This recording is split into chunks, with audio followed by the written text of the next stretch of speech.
a roll call, please? Mayor Dickey, Here? Vice Mayor Toles, Here. Councilmember Charno, Here. Councilmember Brown, Here. Councilmember Magazine, Here. Councilmember LaCrone, Here. Councilmember Spellich. Here. Thank you. So I was going to ask if we had any public comment before we got started, and then I'll be asking Grady what they want from us tonight. Okay. We can do our best to finish up tonight, but we did set aside for tomorrow in case, so I don't want anybody to feel rushed or that that we're trying to get through the process too quick, because we can meet again tomorrow night. We'll do our best. Do we have any speaker cards at all right now? The other thing I was going to ask, if it was all right with you all while we go through the process, if we ask questions as we go, because, well, it'll be fresh in our mind, if that works for you, Grady? Absolutely, that would work very well. Okay, well, then, take it away. Thanks. Thank you, Mayor. Mayor and Council, as you're aware, one of the most important things that we do every year as a community is we plan for the future, and one of the ways we do that is we do our budget planning. And as you're aware, we met starting with the retreat with kind of a near-term view looking forward for the budget for next year. We also had a look at all the different fund balances. We talked about the preliminary capital budget and the way it looked. We had a separate meeting just on the capital program and what was presented in that, and then we also went a little bit into streets. And then most recently, before tonight, we've had two different separate sessions on revenue options for the council to consider, because as we have presented, and you'll see again tonight, as we move forward into the future, we're going to be facing some revenue shortfalls.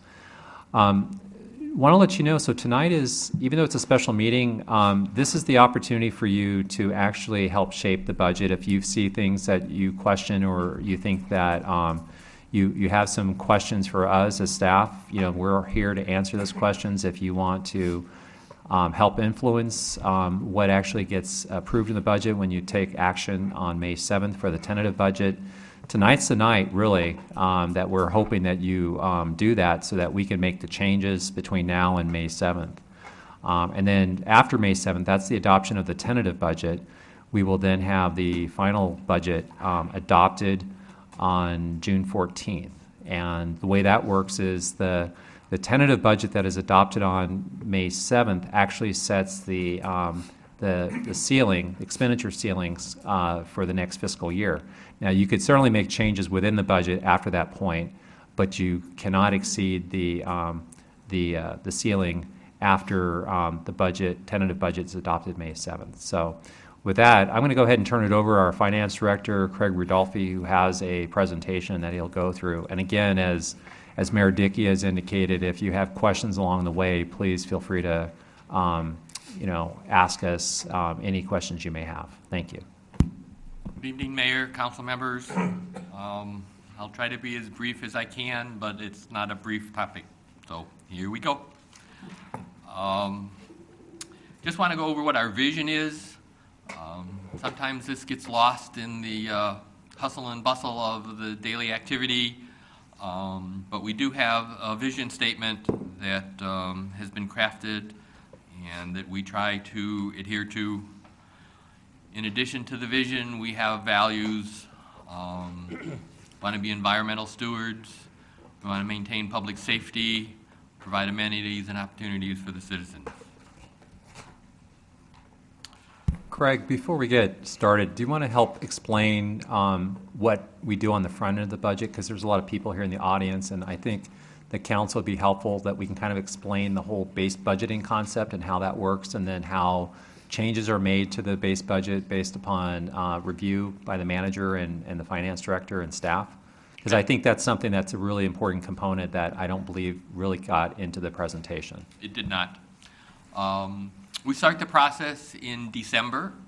We advise the department heads that they are to prepare their preliminary budget and enter it into our accounting system. Our accounting system is called Munis. Their instructions are to not include any new programs, any new activities that they're based on their prior year's base budget, as we call it.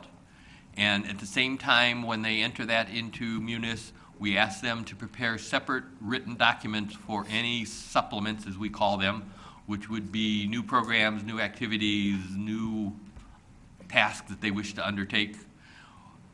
Included in that written document is their indication whether they need money for it or whether it is funded through existing revenue or revenue that will be obtained from the new program. In addition to supplements, as we call them, there's also staffing requests. So each department head will generate a memo to the town manager requesting staffing, providing justification, and an outline of what they feel their staffing requirements would be. All of that is tabulated. While they're doing that, I am busy with my crystal ball, looking at future revenues, trying to determine what our revenue projections would be. Early January, we kind of put those two things together, look at the revenues, look at the expenditures, and at that time determine where we are. Typically, we're in a deficit situation. So then the town manager and I kind of meet, we actually schedule individual meetings with each department head to review what they requested, to look at their budget supplements as well as their staffing requests. And during that process, we give and take and add and subtract things. And then it's my task to make the number at the bottom at the end be zero, so it's a balanced budget. That typically runs through all of January. We have the council retreat that provides us with some further direction on what they would like to see in the budget. That gets incorporated during February, and then in March we start with trying to put together the documents that were distributed to council, and that's done in early April. And then we have this public meeting to go over the preliminary estimates with you, get your feedback. May 7th is the adoption of the tentative budget. As the town manager said, that establishes the maximum amount of the budget, which cannot be exceeded, even for unanticipated items. If a Golden Eagle Park situation happens, if we did not have funding authority, we would not have been able to undertake that task to make the repairs to Golden Eagle. And then the first meeting in June, council will adopt the final budget as well as a fee schedule, organization chart, pay plan, job descriptions, etc. In the second meeting in June, we typically just adopt the tax levy to pay for the town's outstanding bonds. Right now, the bonds that we're retiring are primarily the Saguaro Road Boulevard bonds. And based on our revenue options discussion previously, June 18th will also be the night that you act upon any fee increases or sales tax changes. Any questions? Thank you, Craig. So here's my 5-year overview. You've seen this before. It's not anything new. We balanced the current year budget. We are looking at a deficit in each of the next succeeding years. These are my projections for revenues, just for the general fund. As you can see, the general fund is increasing, and you might think, wow, that's pretty good. We're showing more money. Until I show you the next slide, which shows the expenditures, and lo and behold, they're increasing, and if you notice, they're going up faster than the revenues are going up. So those are the revenues between 1819 and 1920, I'm saying a little over $500,000, and then 300,000, and then 400,000. But if you look at expenditures, they're going up 600,000, 600,000, 900,000, $1 million. So we're obviously not keeping pace with our revenue projections. Hopefully I'm wrong, but only time will tell. This is our state shared revenues. They have been increasing. It's my projection that they're really going to level off due to a couple of things. Other communities are growing. State shared revenues are based on pretty much population distribution. And as the remainder of the state grows, but the town of Fountain Hills stays relatively static, the pie gets bigger. Our share of the pie gets smaller, but in actual gross dollars, it goes up, but it doesn't go up in proportion to the rest of the state.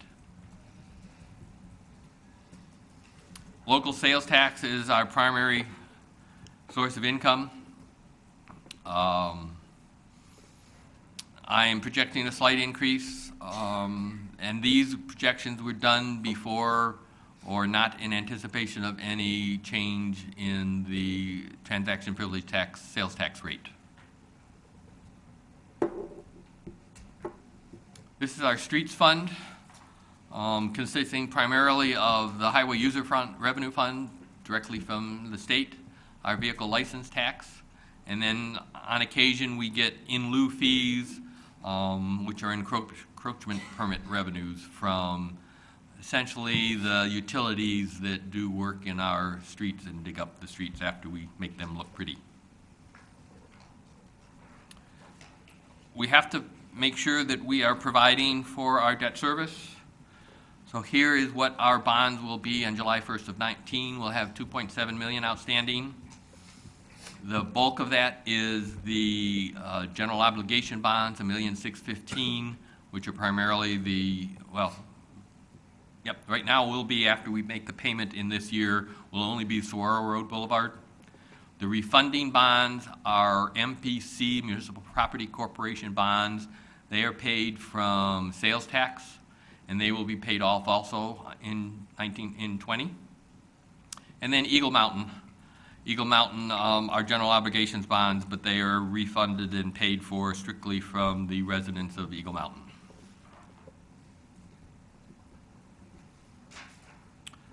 We are proposing $32,156,660 as the total budget for the town, including all funds, not just only the general fund. Here's how it compares to prior year budgets. Seems like it's been on a decreasing trend. Primarily during the build-up in the mid-2000s, we accumulated monies, and since that time we've been spending those monies, and our balances have been declining, our expenditures have been using those monies, and we are depleting any reserves or excesses that the town might have accumulated in those times. Craig, so this is the smallest budget we've had in 5 or 6 years. Correct. And I'm looking at core services budget, 32 million this year, a little less, 32,156 projected for 1920.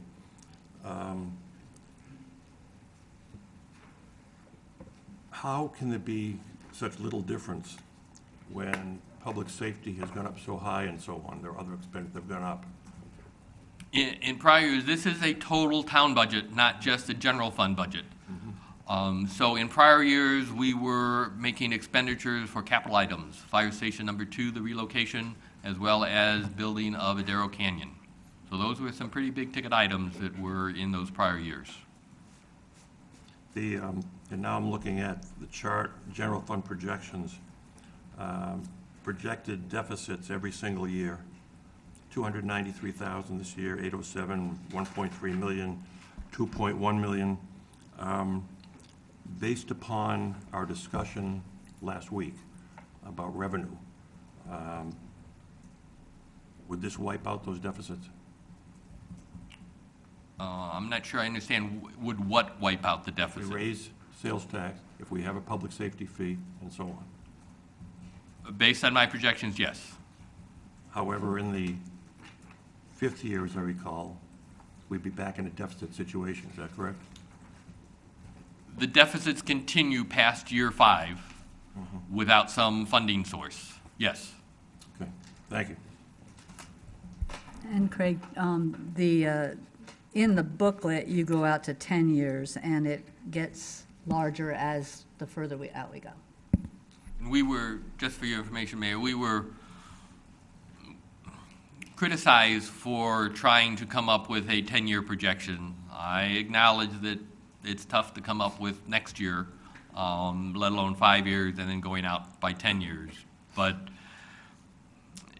it does help to kind of put things in perspective and just make sure that, something doesn't turn around or there isn't some golden bullet out there in out years that would make things look better. So getting into some of the budget highlights, these are the assumptions in a table form. We're proposing adding some staff. We've talked about the MCSO and the rural metro increase. I've given indications from our Development Services Department what kind of building permits they expect to generate. We have one last payment to help pay off the community center bonds, and that's $303,000. And then we have been providing a general fund contingency of approximately $200,000. Mayor? Councilman? I'm looking, at the budget assumptions and staff, 4.13. Earlier in the year, Grady, you suggested, or we talked about the possibility of having a public affairs staff person. Am I correct in assuming that's not included in this? No, you're correct. That was, I believe, almost 2 budget years ago, and the council at that time just thought that the money just was not, something that they felt very strongly about. So the positions that we have are very much what I would consider core services that are being recommended, and we also had some offsets for a few of them that are. I'm not sure I understand. So you're saying the 4.13 does or does not include public affairs? It does not. So it includes a code enforcement position, includes a senior building inspector, it includes a procurement officer, it includes a part-time accountant or account clerk, and there's a, street maintenance technician. Council may not agree with me, but I happen to think that a public affairs person is absolutely necessary.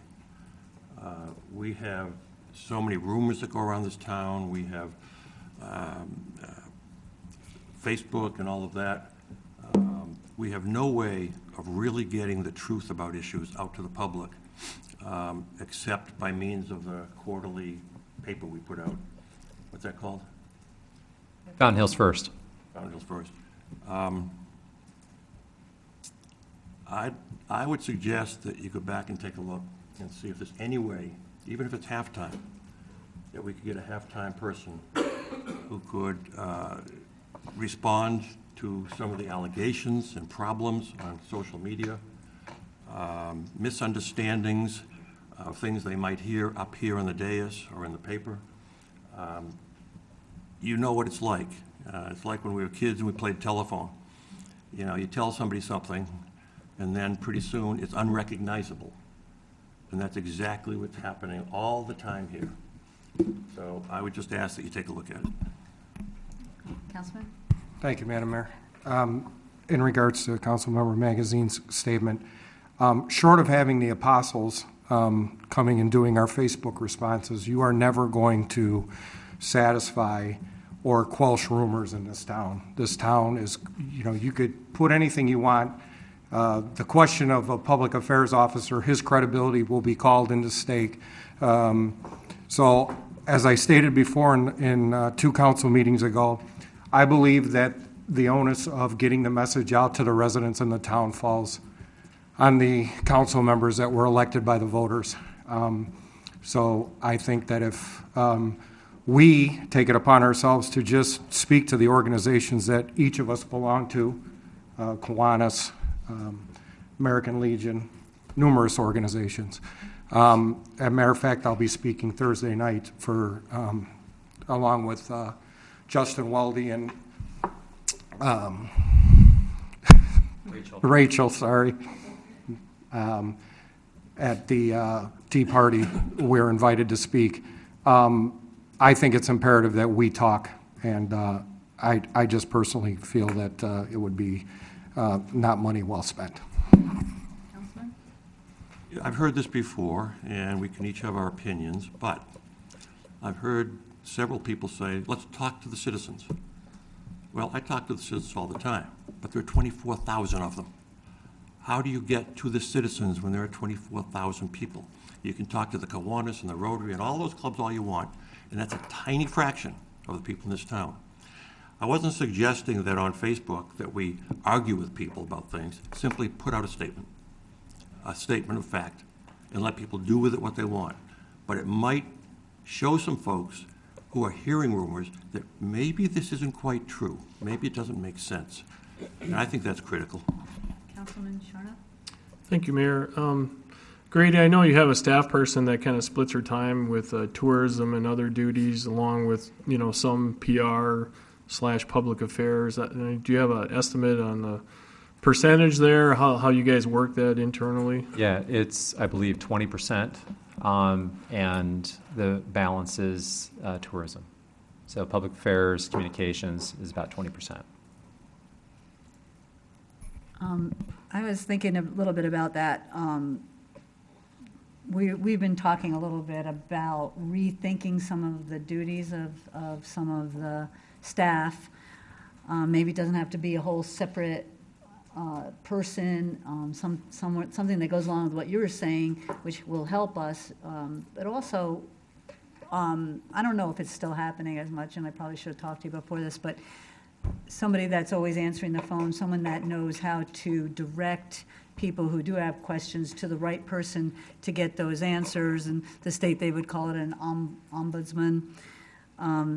So as we kind of go on, if we keep in mind of other things that you might think we would be looking for in a more general way, maybe we can fill in the blanks with some of, we have a couple of vacancies and other things that we're doing personnel-wise that maybe we can, Grady, you'll hear some of the things that we have in mind, and we can come up with something that maybe isn't a full-time person to be like a PIO or whatever, but, because we also talked a little bit about that when it came to the legislature, and when we were talking about the census and other projects that are coming up, there are things happening that somebody may be able to fit and have a lot of roles to do. So, but I think it's important to keep that in mind, that maybe we are thinking about some other needs and maybe other ways to use some of the staff that we have, or another position.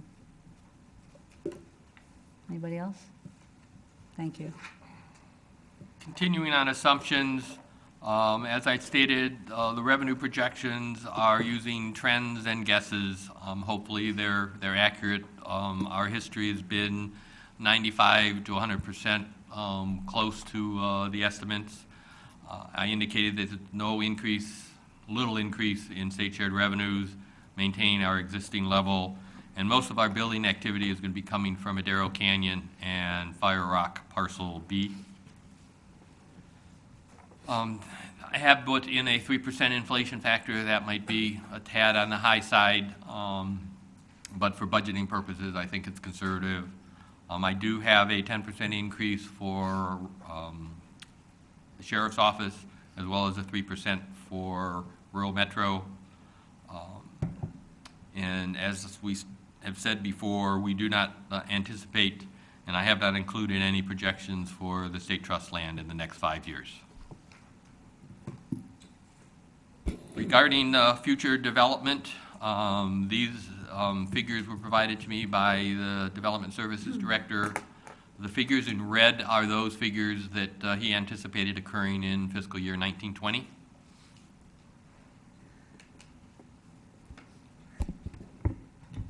Mayor. Oh, Councilman, Vice Mayor.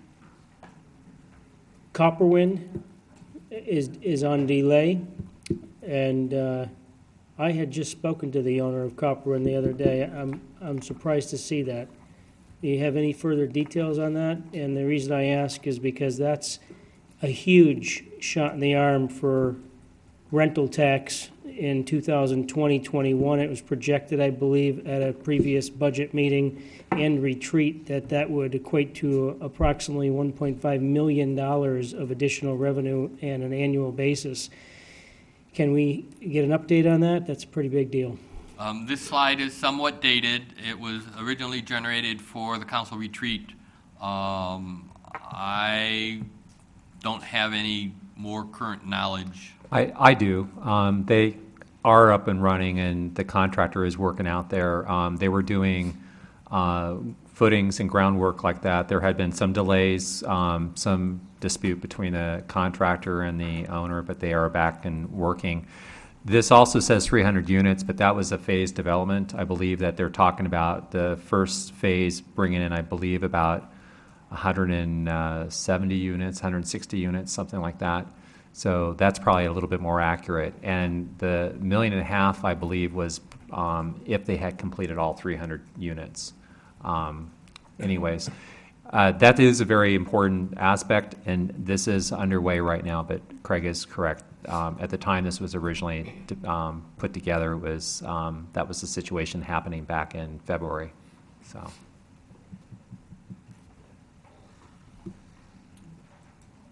We don't know what the legislature might do, if anything, on construction sales tax. We don't know what the impact of public safety personnel retirement system might have on the MCSO contract. Also don't know, we all just finished our first year of filing tax returns under the Tax Cuts and Job Acts. The legislature is still working on a state budget, and one of the issues they have to contend with is what's called conformity with the federal tax code. They have not yet done that. Until they do, the outlook is muddy at best as to what revenue might happen. And then Proposition 126 is the legislation that indicates that there can be no new taxes on services. As I said earlier, that currently is under litigation, and until that is resolved, the courts may or may not provide us with a definition of what a service is or is not. Councilman? Craig, there's a statement in the budget that says potential state legislation impacting revenues, for example, sweeping of state shared revenue. I know we discussed it. I don't recall what it is. In prior years, the state has funded the Department of Public Safety from the HERF funds. So when it was originally crafted as legislation, all of the revenues derived from HERF were going to be distributed to ADOT and the cities and towns. The legislature in the tight years then came up with a method to siphon off some of the HERF revenues prior to the distribution to the cities and towns. As far as I understand, the governor's budget for the current year proposes to restore full funding for the HERF funds, but until the budget is adopted by the state, anything can happen. Thank you. I mentioned earlier what our process is. The department heads make requests for supplemental budgets and or staffing requests. There were a total of 1.6 million in requests to the town manager. We recommended 350,000 roughly. This is the breakdown of where they were approved, but of the 350,000, 213 was offset by either new revenues or accumulated revenues in designated funds. So the net increase is only $140,000.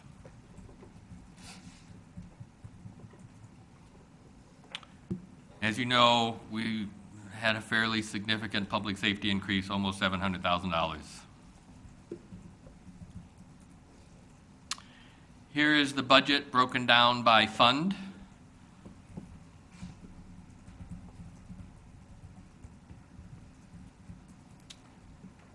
You can see in the last column, sources, uses of reserves. Every fund is dipping into the pool of unspent monies to survive. Go ahead. Craig, we indicated earlier that this is the smallest budget in, 5 years or so? Yes. Do you have any idea how it would be impacted by cost of living increases? Inflation, I mean, not cost of living, inflation. What would it have been? I don't know that I can answer that. I'm using current year dollars for the fiscal 1920, assuming that what we're paying today is what we're going to be paying in the next year, and then a 3% increase after that.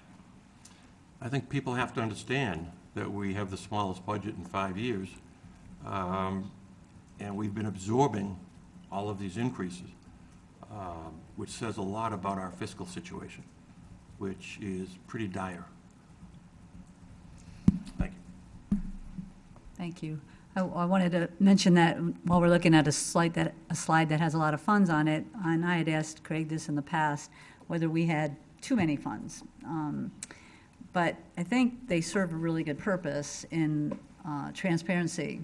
We have our general fund, of course, but we do have, over the course of the years, councils have decided to say, well, we would like this to be set aside for, roads, or to go straight to capital, or to be for the downtown area. So in effect, while sometimes it looks like our hands are tied, it's actually a good way to show what we're collecting and why we're collecting it. It doesn't mean that at some point, especially if there was an emergency or something, that we couldn't change some of them. Some of them are obviously state law or other restrictions that we can't change, but some of them we can.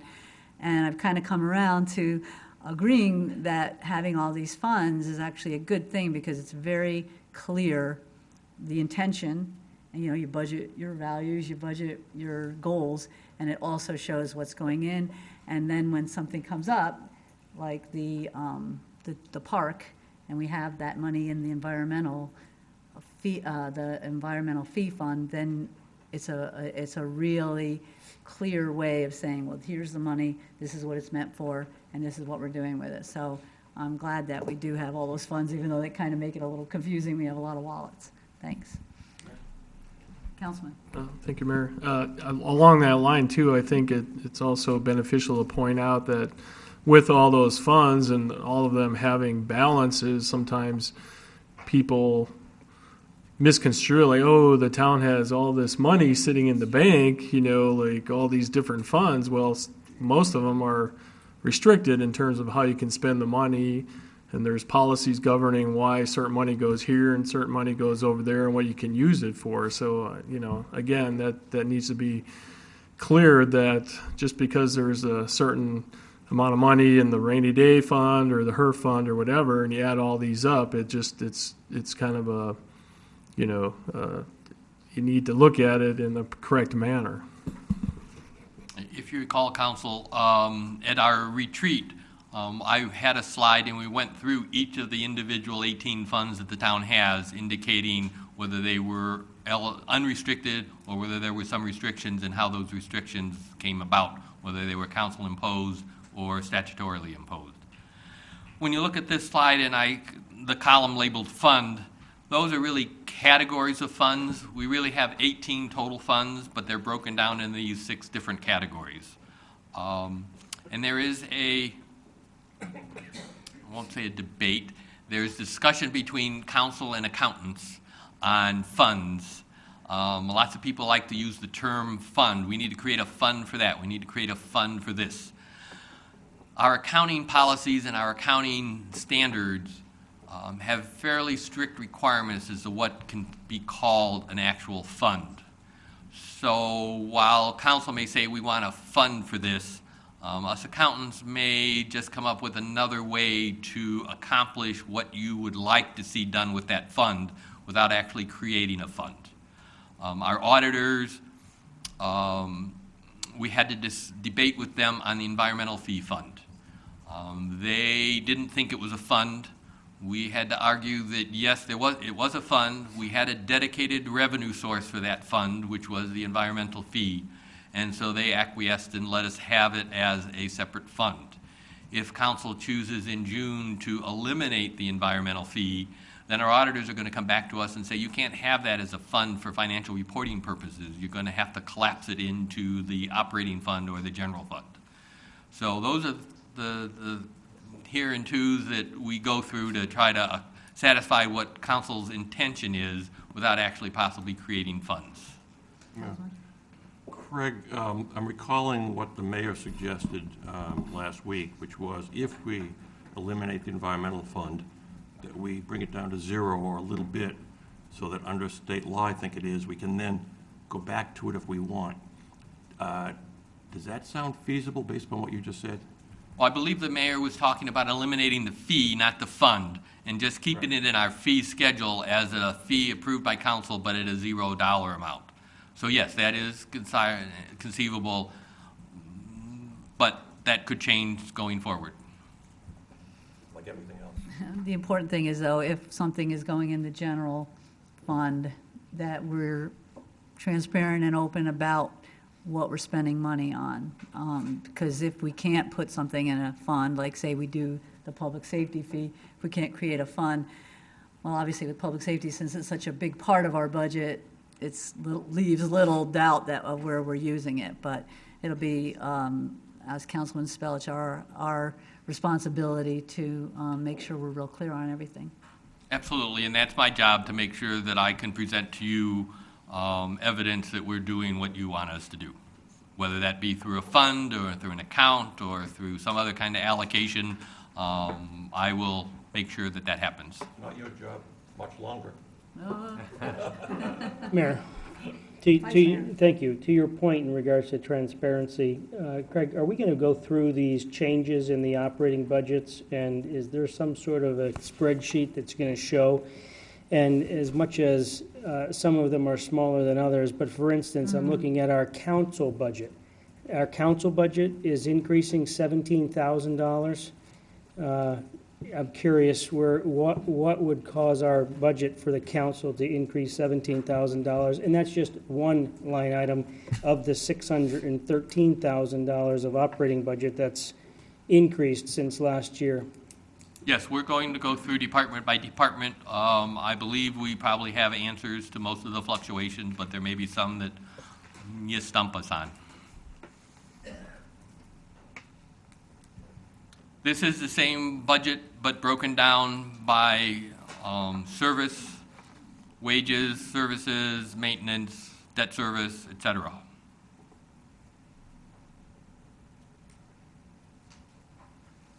And then this is broken down by department. So we will, in additional slides coming forward, we will be talking about each of these departments and highlighting the individual changes as best as we can. Yes, and to the Vice Mayor's point, the internal service contingency, we'll find out why there's such a big difference there when we get through that. Yes.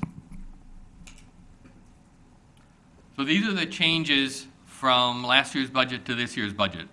The big items that I felt were worthy of highlighting just in the general fund. So I said earlier that town manager had approved a total of $140,000 in supplemental charges. $62,000 of that is related to the general fund. The other monies are in other funds.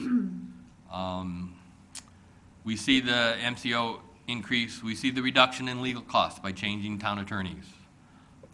We have a reduction in our contingency. We've also reduced the contractual amounts for our inspection services.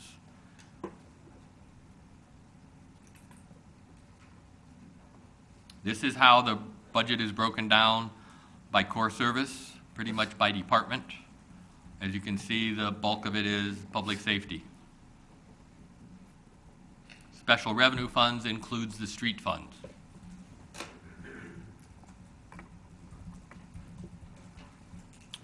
We talked about our reserve funds, our fund balances.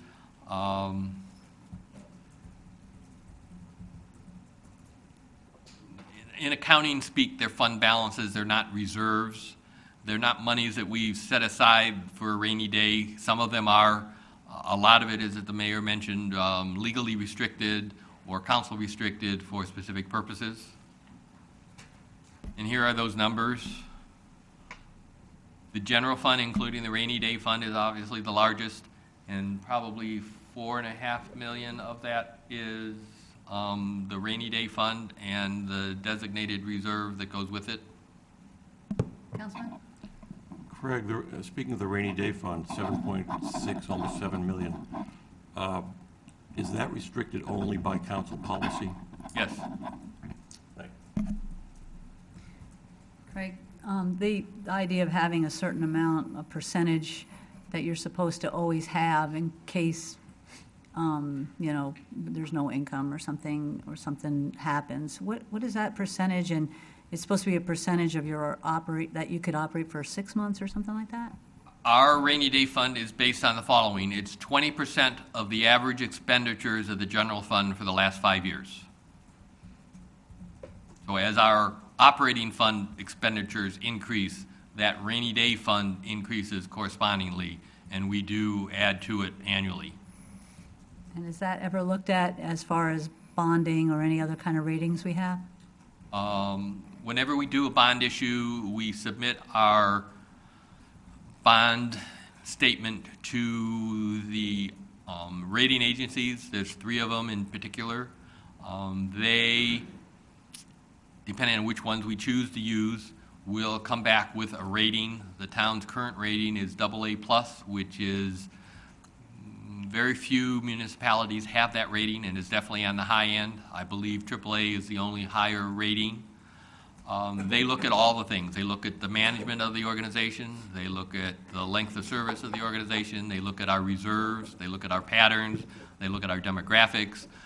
And they come up with a overall rating. And if we were not to have a rainy day fund or any reserves, our rating would not be AA+. Thank you.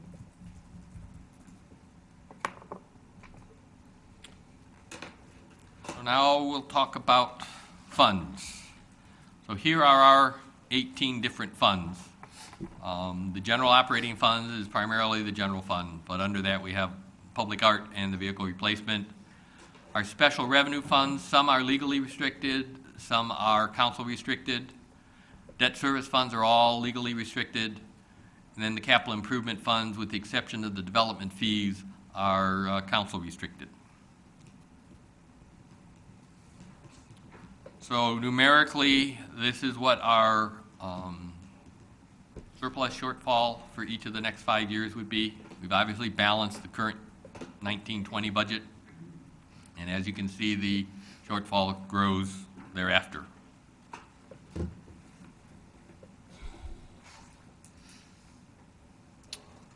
Pavement management, we had seen this slide before, but it just shows you what kind of dollars we have, and they have not been changing much. You can see from 12-13 to 13-14 is when council chose to reallocate the vehicle license tax to provide more funding for streets.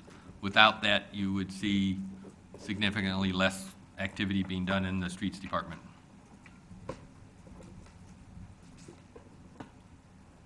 Graphically, this is how we have been.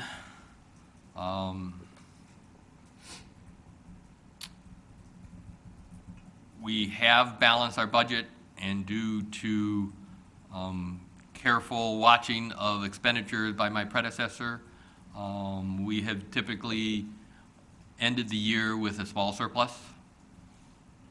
By our financial policies, that surplus is always transferred to the capital improvement fund.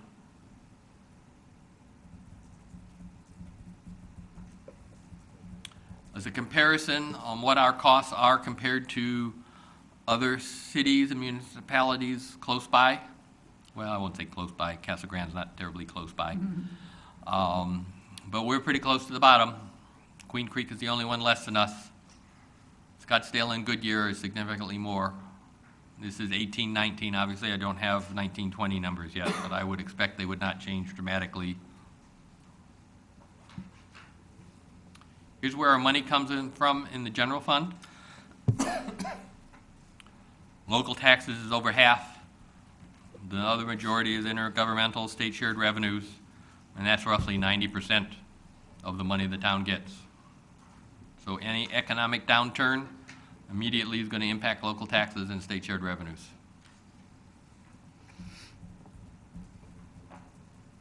Here's how the town is organized.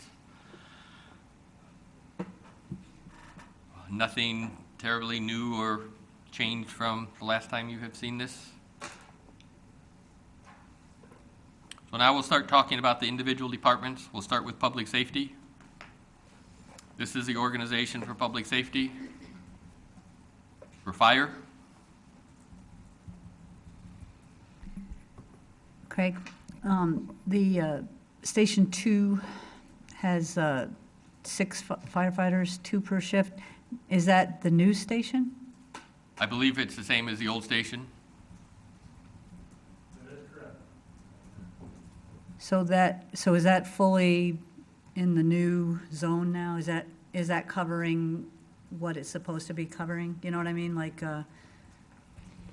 Chief, if you can just come up to the podium, thank you. the polygon or whatever, however we always used to call it, the area of coverage. Mayor and council, it's the same staffing that we had before. We have 26 personnel. That includes the assistant chief and myself, 24 of the firefighters and captains divided up between the 3 shifts gives us the 8 per shift. So we have 5 including the captain at Station 1 and 3 including the captain at Station 2. Okay, Chief, and then to the mayor's point, she just also was wondering about the response service area and if there's been a change to that. We have changed that. It's not fully been integrated in our dispatch system, but we are kind of self-correcting that between the stations and hope to have that fully brought into the computer-aided dispatch system in the near future. I don't have a time frame because that's kind of out of our control. But Do you think then you may change the firefighters per shift if you see significant change in that station?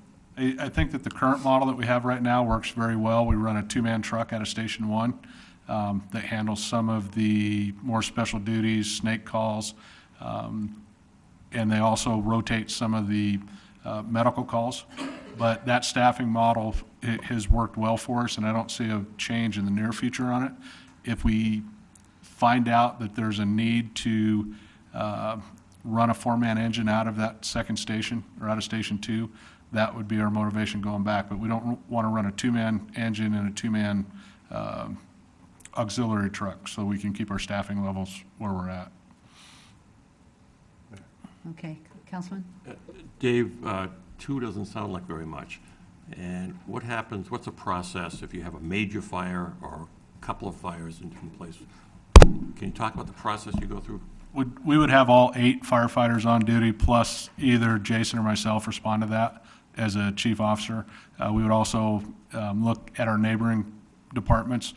Fort McDowell, for example, was on the fire last night at Alberto's because that kind of bolsters our manpower. It'd be the same with Phoenix or Glendale on border calls. They're going to get other neighboring departments to respond to that. But the way that it's set up right now is that we have 3 on the engine at Station 1, 3 on the engine at Station 2, and then we also have 2 in the what we call the ladder tender, which runs some of the other calls. So I think that model works well for us.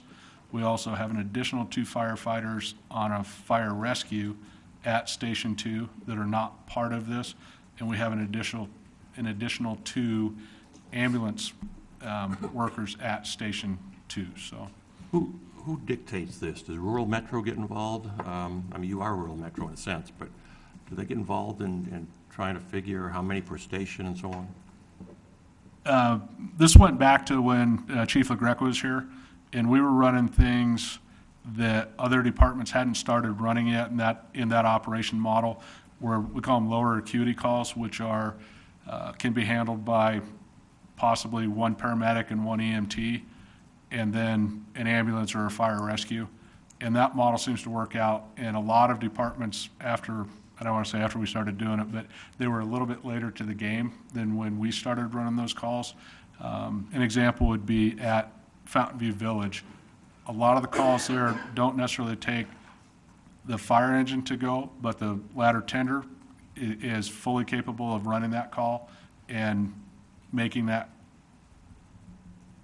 the best efficiency and the best use of what we have.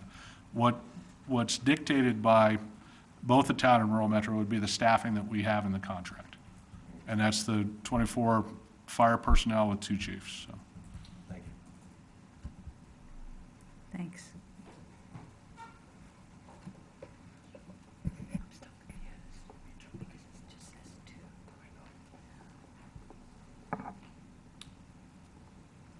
So our contract with Rural Metro is valid until 2022, and there are 2 additional 2-year terms. They include fire suppression, prevention, EMS, and safety inspections. And we do have a crisis response team. Their total budget is just over $4 million, increased 2.6%. Their contract went up 3%, but due to reductions in other areas of their budget, the total increase is just 2.6. There's the increase in the rural contract, and we have moved all of the facilities expenses to the operations program. So you can see that on this slide.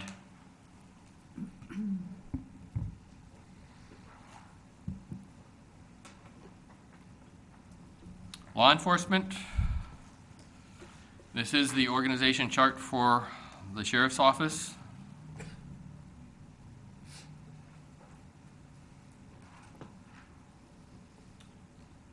Their contract, almost $4.8 million, almost $600,000 for their increase. They have 3.8 beats plus a school resource officer. As we've said for some time, any increases in the sheriff's office are passed on proportionally to the town. And the contract with the sheriff's office, well, included in law enforcement, even though it's not part of the contract with the sheriff's office, we do have a contract for animal control as well as jail fees. Thank you. And you brought the animal control up. We know that we were having some discussions and some issues at one of the parks, and there are ongoing discussions about that. And also when we start talking about other staffing, if we do get another code enforcement person, if somehow we along the way end up with somebody being able to help the parks out, maybe we can tackle some of that a little bit more too. But and I believe there's something in the works for that. But for now, we're doing what we need to do to for safety and for protection. Community Services has a contact with the Animal Control Office and have communication and dialogue with them. They're willing to come out and respond to any requests that the town would make. Thank you. Not a lot to be seen here. Then we go on to the court. We have our judge, our administrator, and 2 senior court clerks. The court's budget increased almost $50,000, and they are continuing the teen program. And the majority of that $50,000 is the inclusion of $42,000 at the request of Councilman Spellich for some type of court collections officer to try to pursue unpaid fees and fines. Anybody have any questions for the judge? He's here tonight. Councilman? Yeah, thank you, Madam Mayor. If we could have the judge come up, there was a lot of questions in regards to what type of bite that we would have as far as collecting the outstanding fees, the difference between criminal court fees being collected, Your Honor, and civil fees, how we could suspend license. Could you just tell my fellow council members, I know we talked about it and I've researched it, but kind of fill them in on what exactly the court services officer will do for you and how it will benefit the courts? What we're anticipating, thank you, Councilman, for the question. What we're anticipating is some type of collection officer that can go and, in fact, pursue or get in contact with defendants and encourage them to pay their fines and fees and other things in a more timely fashion, to remind them that they need to pay. There's really 3 types of monies out there, if I may. Those that will be collected regardless, those may never be collected, and those with a little bit of encouragement, someone will actually pay. And we're anticipating if with an enforcement of that nature, we can actually get someone that can go through the process of making sure that people pay, get their information as to employment, social security numbers, anything to make it easier for us to actually get them to pay. Right now in the system, there's really no one, either be it municipal courts such as ourselves or county, or in a lot of the courts that have someone that can actually go through and do that type of process to find out what's their ability to pay. And a lot of times with the court systems now, they're trying to base a lot of what people pay on their fines and their amount of the fines based on what's their ability to pay. And a lot of times now it's simply someone coming into these courts saying, I can't pay, and a lot of judges across the state are saying, okay, you don't have to. And that's not something that I've done or have adopted. Basically what we're trying to do is get people to pay their fines and restitution, anything that they may have. Vice Mayor. And there's various ways to do that. Thank you, Your Honor. Thank you, Judge, for being here and answering this question. Can you tell me what predecessors in other communities do to collect these fines, and if they ever use a collection agency? In my own experience, and previously having a lot of experience with FDIC-insured banks that have loan defaults on loans, commercial loans, mortgage loans, personal loans, when people have a tremendous amount more to be at stake than just having a fine that really is, what my understanding is, very hard to collect. The fees associated with are significantly smaller, and the motivation for them to pay is just not there. And I would second say that the majority, I'm making an assumption, already have some pretty poor credit issues and maybe have some challenges with the law to begin with. So what would the expectation be for you if we did this? What would you think would be successful if we did this? And my first question, what are other communities doing to collect? Do they use a collection agency that we would not be, therefore, in a situation where we have to budget for the expense and that we would have the human resources and all that goes along with having someone on staff? Thank you for the question. There is in essence, a collection agency, if you will, that the courts use. It's called the FAIR Program, Fines and Restitution Enforcement. That's a general one that everybody uses that they can use. They basically send letters out once the items have been placed into the FAIR Program to tell them to pay, and if they don't, they can suspend registration to any vehicle that they may have, as well as anyone that's also on that registration. And it can affect, I believe, driver's license as well. Typically, a lot of the criminal fines that when they are due, courts can also do orders to show cause, and then if they don't pay, go to warrants. And that warrant status does sometimes encourage people to pay, sometimes it doesn't. Some people will not pay regardless. I'll tell you that right now. I've seen it. Now, what other communities do, they sometimes do a dual level. Some will send it to a collection agency. The problem with the way we don't do it here is we need the council to basically allow us to, in fact, add any fees that the collection agency would put on, we would charge to put on any fines or fees that we would send to them. Problem is also on the lines, if you send any criminal fines over to a collection agency, when money is paid, if they have a warrant, you have to get rid of the warrant. It has to be timely, otherwise people may be paying and they have warrants. Most that I know of don't a lot of times use collection agencies. They use either in-house or they just don't do the warrants at all. Okay, just a follow-up question on that. If someone has a warrant, is it hard to find these people that have a warrant for their arrests? And if you were to find them because they have a fine, would you not also be arresting them? In most instances, if they come in contact with law enforcement and they have a warrant, even for failure to pay, they are generally arrested and taken down to the jail. Sometimes they're told, there are instances that I've been told where they've been informed, you have a warrant, go take care of it. But a lot of times I see in other jurisdictions, and even here, where people are brought in for failure to pay warrants. It's not something that I like to do in the first instance because it costs a lot of money to put somebody in jail for a few days, but it's something sometimes you have to do to get people to pay. Councilman Spelch? Thank you. In my personal experience, and I have a ton of personal experience arresting people on warrants, it's amazing when a judge orders a bench warrant for someone, and I think Councilman LaCrone, with her major experience in a courtroom, money appears from everywhere when they have a bench warrant. Suddenly someone that doesn't have $700 calls everybody short of their, if they could get on that DNA website to find out who they possibly could be linked to, will come up with $700. So it is your intention to issue bench warrants? And I do issue bench warrants. Okay. There are a few occasions where I've determined that there's no way this person is ever going to pay, so why do the warrant? Those are few and far between, because every warrant that we issue, the first booking fee is $325 for the first day, and I think we pay about $110 each day thereafter now. So if you're chasing money that you're never going to get, there's really no issue or the reason for the town to put more money into that problem. But there's a lot of other indications in other courts I've seen, even here, where if you have a warrant for non-payment of a fine, they will post that bond, and you can use that bond to offset their cost, absolutely.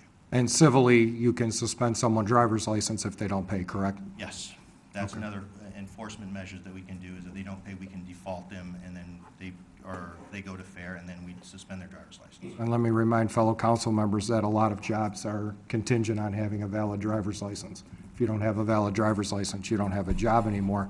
Also, Your Honor, we discussed the ability for the courts to be able to fund this position in the future by increasing court fees, which will in turn then pay for this position. Is that correct? The council can impose a fee and you designate that fee for some type of position within the court. I don't see a problem with that. Okay. So in your opinion, that this position would help you greatly? It would help simply because it should bring in additional funds that we wouldn't normally see. Because right now, as it stands, I think we're close to $295,000 would be our cut. And From my understanding, based on the numbers I've seen. yeah. Thank you, Judge. Councilman? Yes, thank you, Mayor. Your Honor, so your experience with the FAIR program has been less than stellar? Is that kind of what I hear in the background, or just they're so overwhelmed, or? If there is a problem with FAIR, if I could say that, they are passive in what they do. They send out letters, and if the letters don't work, then they can suspend registration and they can do a few other things, but then they wait for the defendant to, in essence, react to their registration.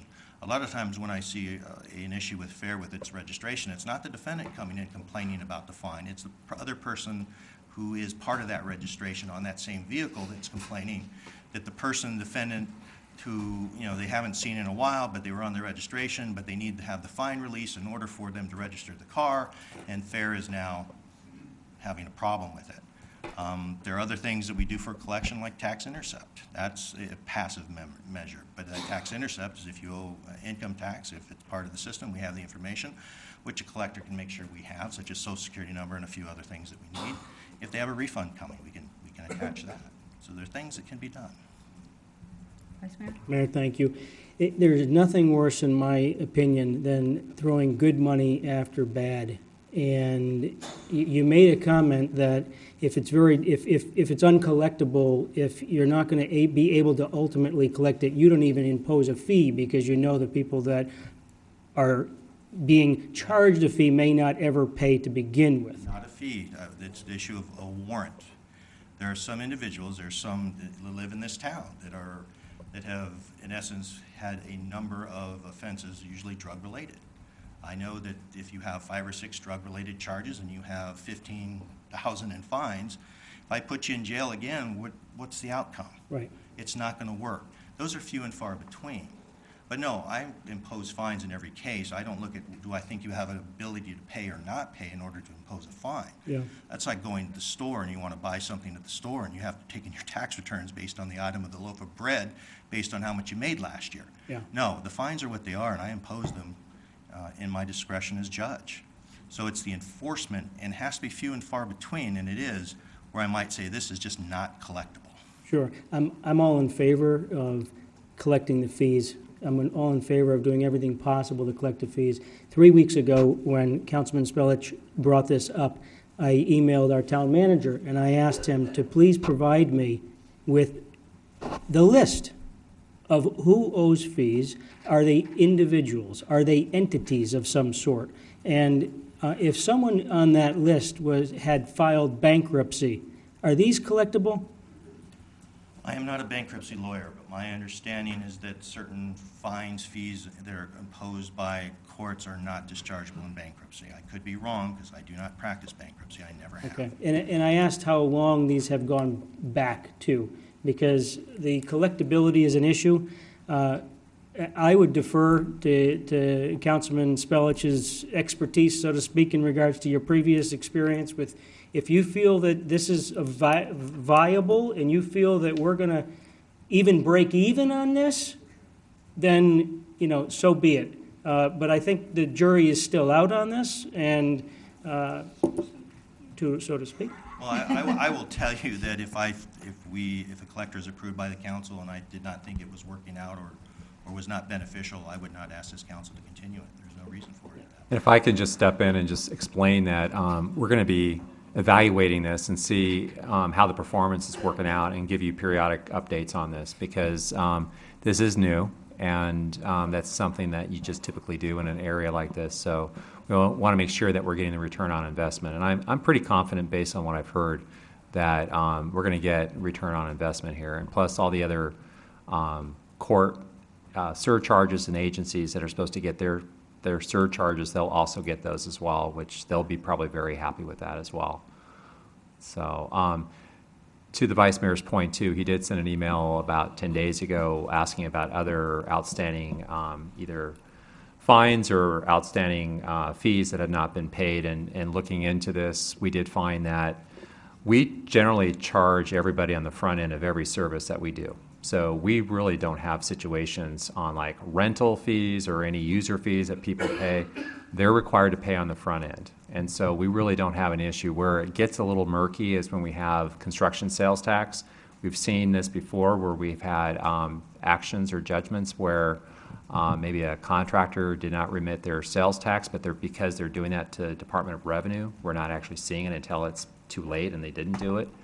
But we're still trying to compile the information you requested, but it's far and few between. It's going to be mostly the fines and the issues that have come out of the court, as you're already aware, and some of these odd situations like with sales tax. As an example, you're familiar with a restaurant that was very high profile a few years ago. They went under and the sales tax went with them. And so that's an uncollectible that we'll never get. So we do have those situations, and we'll never be able to get. There's always a certain percentage of all businesses in government that always is going to have a certain percentage of uncollectible revenue. And it's just because of circumstances. Mayor, Councilwoman, I wanted to. Go ahead, are you just continuing? Go ahead. I'm just continuing. So those fees that are uncollectible are no longer on that list, and that's not inclusive of Councilman Spellich's itemization of what's outstanding to us at this time. Is that correct? So there's two things that I'm aware of right now. It's environmental fee that we're aware of, that it's a new fee that we've had for going on 4 years. And we also have these court fines and fees and so forth. Those are the only ones I'm aware of at this point where we're, other than maybe a sales tax situation, and then we have to kind of work through Department of Revenue for them to do audits and go after some tax actions. But those are the only ones I'm aware of at this point. Councilwoman? Good evening, Your Honor. It's a pleasure to see you tonight. I have a quick question just about this position. Is it do you anticipate that the new employee would also try to track down information to help, maybe to give it to law enforcement or however you do, to arrest people on the bench warrants? Or are they primarily going to be like doing the collecting stuff? My anticipation is this person would be able to fill in gaps in the information that's needed, and if we can work something out with law enforcement that they actually can pick people up or will pick people up, then we can see if that's a viable option. When I was in the town of Guadalupe a number of years ago, we did exactly that. Law enforcement was cooperative, and we had bench warrants for non-payment. We brought people in. We had one day where we did it and told people you can quash the warrant by payment of money. Here's a phone. It worked for a while, and then I'm no longer there. So I don't know what happened after I left. So it's really both processes. Okay. Well, thank you, Your Honor. Thank you. Councilman? I think it's important to note, just for people that are not in law enforcement and citizens in general, the judge will back me up on this, I'm sure. It's very hard to not leave a print of where these people are. Even if these fines are 5 years old, I want to stress to you that we will arm this court services officer with a database called LexisNexis.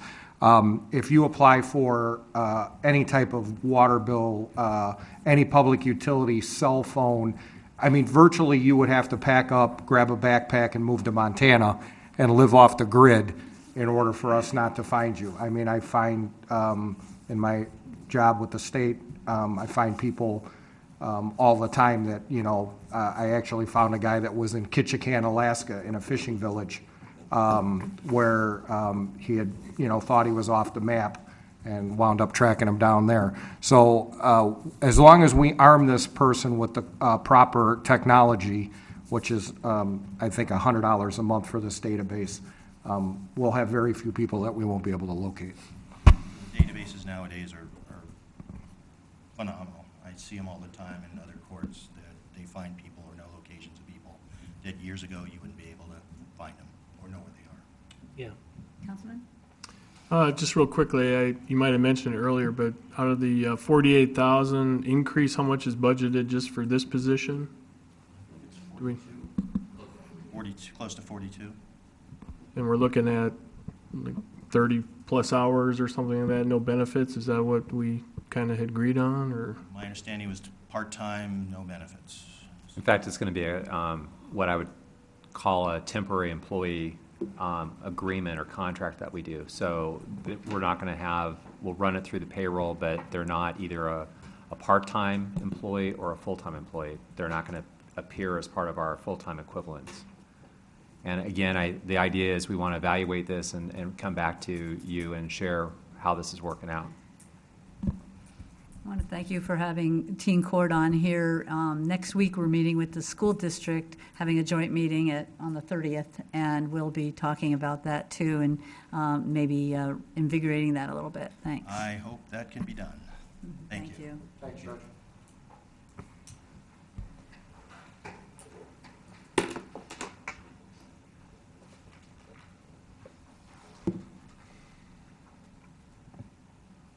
Here's the numbers for the court.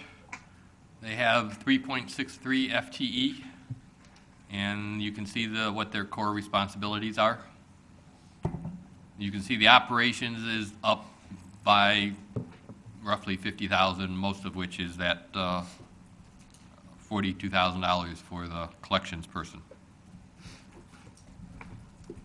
General government. Town manager established the Department of General Government several years ago to be a place where costs that are applicable to the entire town are recorded. A lot of that is membership in some organizations that the town as a whole benefits from. We also have our community contracts that are budgeted in the general government.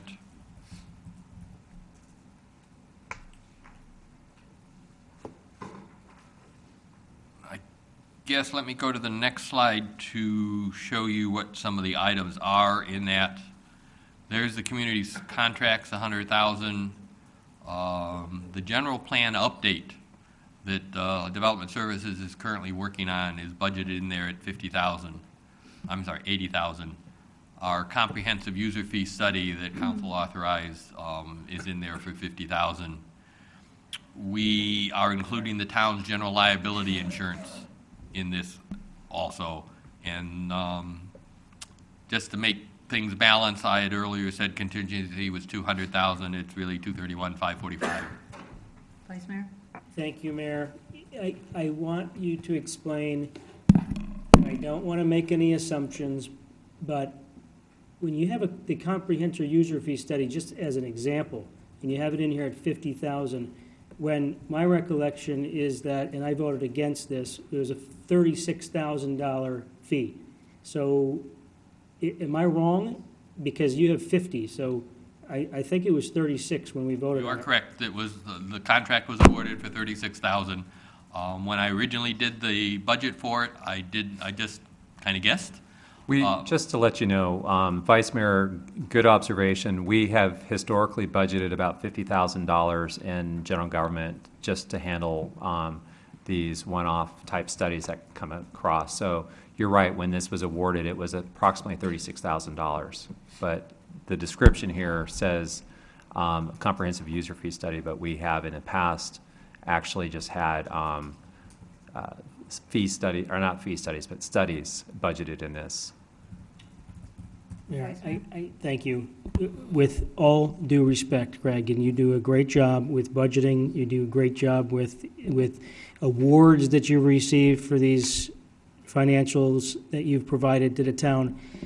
When we're in this meeting, and for the public's benefit and respect, and what Councilman Magazine said in regards to these rumors that go around about misspending and things, if we're not precise in these numbers, and we're $16,000 off here and $14,000 off here, and high in these numbers, I think that it could be easy to add up to $300,000 of overestimates that now we're voting on and moving forward in June with potential fee increases, justifying the numbers based on what is presented. And again, all due respect, but if it's 36 and we already know it's 36, then that slide should say 36. Point well taken, Mayor. Councilman? Craig, this general plan update of $80,000 troubles me a lot. I know it's mandated by the state that we do this, every 10 years? Yes. I guess, first of all, where does the 80,000 figure come from? Second of all, we're supposed to look ahead 10 years. We can't look ahead to next year, and yet we're spending $80,000. So I'd like to know where the $80,000 figure comes from, and I'd like to ask Grady. I'm going to put you on the spot. No problem. Have you seen any use for this plan as we go forward, as you look at the budgets, as you plan and so on? Well, I think the general plan is very important. Is that what you're asking me? It does have a lot of value to cities and towns, for sure, particularly with land use as it relates to much of what we envision our community to be. So absolutely. I don't necessarily agree the mandate that the state has on this. It used to be able to be approved at the council level. And when they had I believe it was Growing Smarter several years ago, that's when it was mandated that the citizens had to approve. Now, some cities already had it that way, but I just think that was something that could have been approved at the council level. This is very expensive. And in fact, Craig, is this the total cost? I thought it was a little bit higher than that. I believe this is the cost for the current year, and then it's going to spill over into the following year also. Yeah. So I think we're closer to about $95,000 or close to that total. Now, we have not really been invoiced, I believe, year to date on this. I mean, we budgeted money next year knowing that most of what we're going to be paying, the lion's share, will be next fiscal year. And what is the money used for?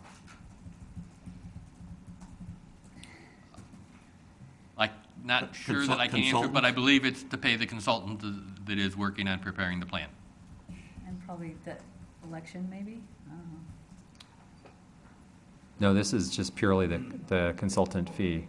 So, $95,000 consultant fee. yes. Yeah, me too. Yeah, and the contract was approved for that. But I totally agree. It's a very high expense. We do it once every 10 years. I would like to, I'll talk to you privately, but I'm not convinced that it's really helpful. But you're the manager. Okay. Perhaps we can discuss it. You have something to say? I'm sorry. We can't make a motion. We can't make a motion tonight never to have a study, can we? Can pay for it? If you, no. But. I know you I mean, can't. the general plan, I know it's a little hard to put your fingers on, but it is a big deal, and it's also a way of getting the community involved with the direction, the land use, a lot. It's a plan that I think, adhere to or try to adhere to, goes hand in hand with the strategic plan. The price part of it, I don't know, it's really hard to tell, but, it will be a work product. There will be deliverables, all of those good things that we hear. There's a lot of important elements that are part of it. I mean, economic development's a big part of it. We also have transportation, open space. There's a lot of elements that actually provide some direction to the council and staff on a lot of what we do. One could argue, could you do that in other ways? Probably, perhaps, but this is pretty common. You see this in a lot of states, so it's not like this is an oddity here. It's all around the country that you have general plans or what they used to call comprehensive master plans. Councilman? Well, and I think too, it's already been pointed out, we're basically mandated to have this every 10 years. And, so we don't really have a choice. I mean, we can debate the number all we want as far as the price of the consultant or if there are cheaper ones out there, et cetera. But, just like a lot of things that the environmental fee covered, there are unfunded, federal mandates that we have to follow, and this is a state mandate that we have to follow. So it's unfortunate, but don't have much choice in the matter. Councilman. Can you tell me the relationship between the general plan and the 5-year SPAC plan? I'm not qualified to address that. Brady? Well, they are two different plans.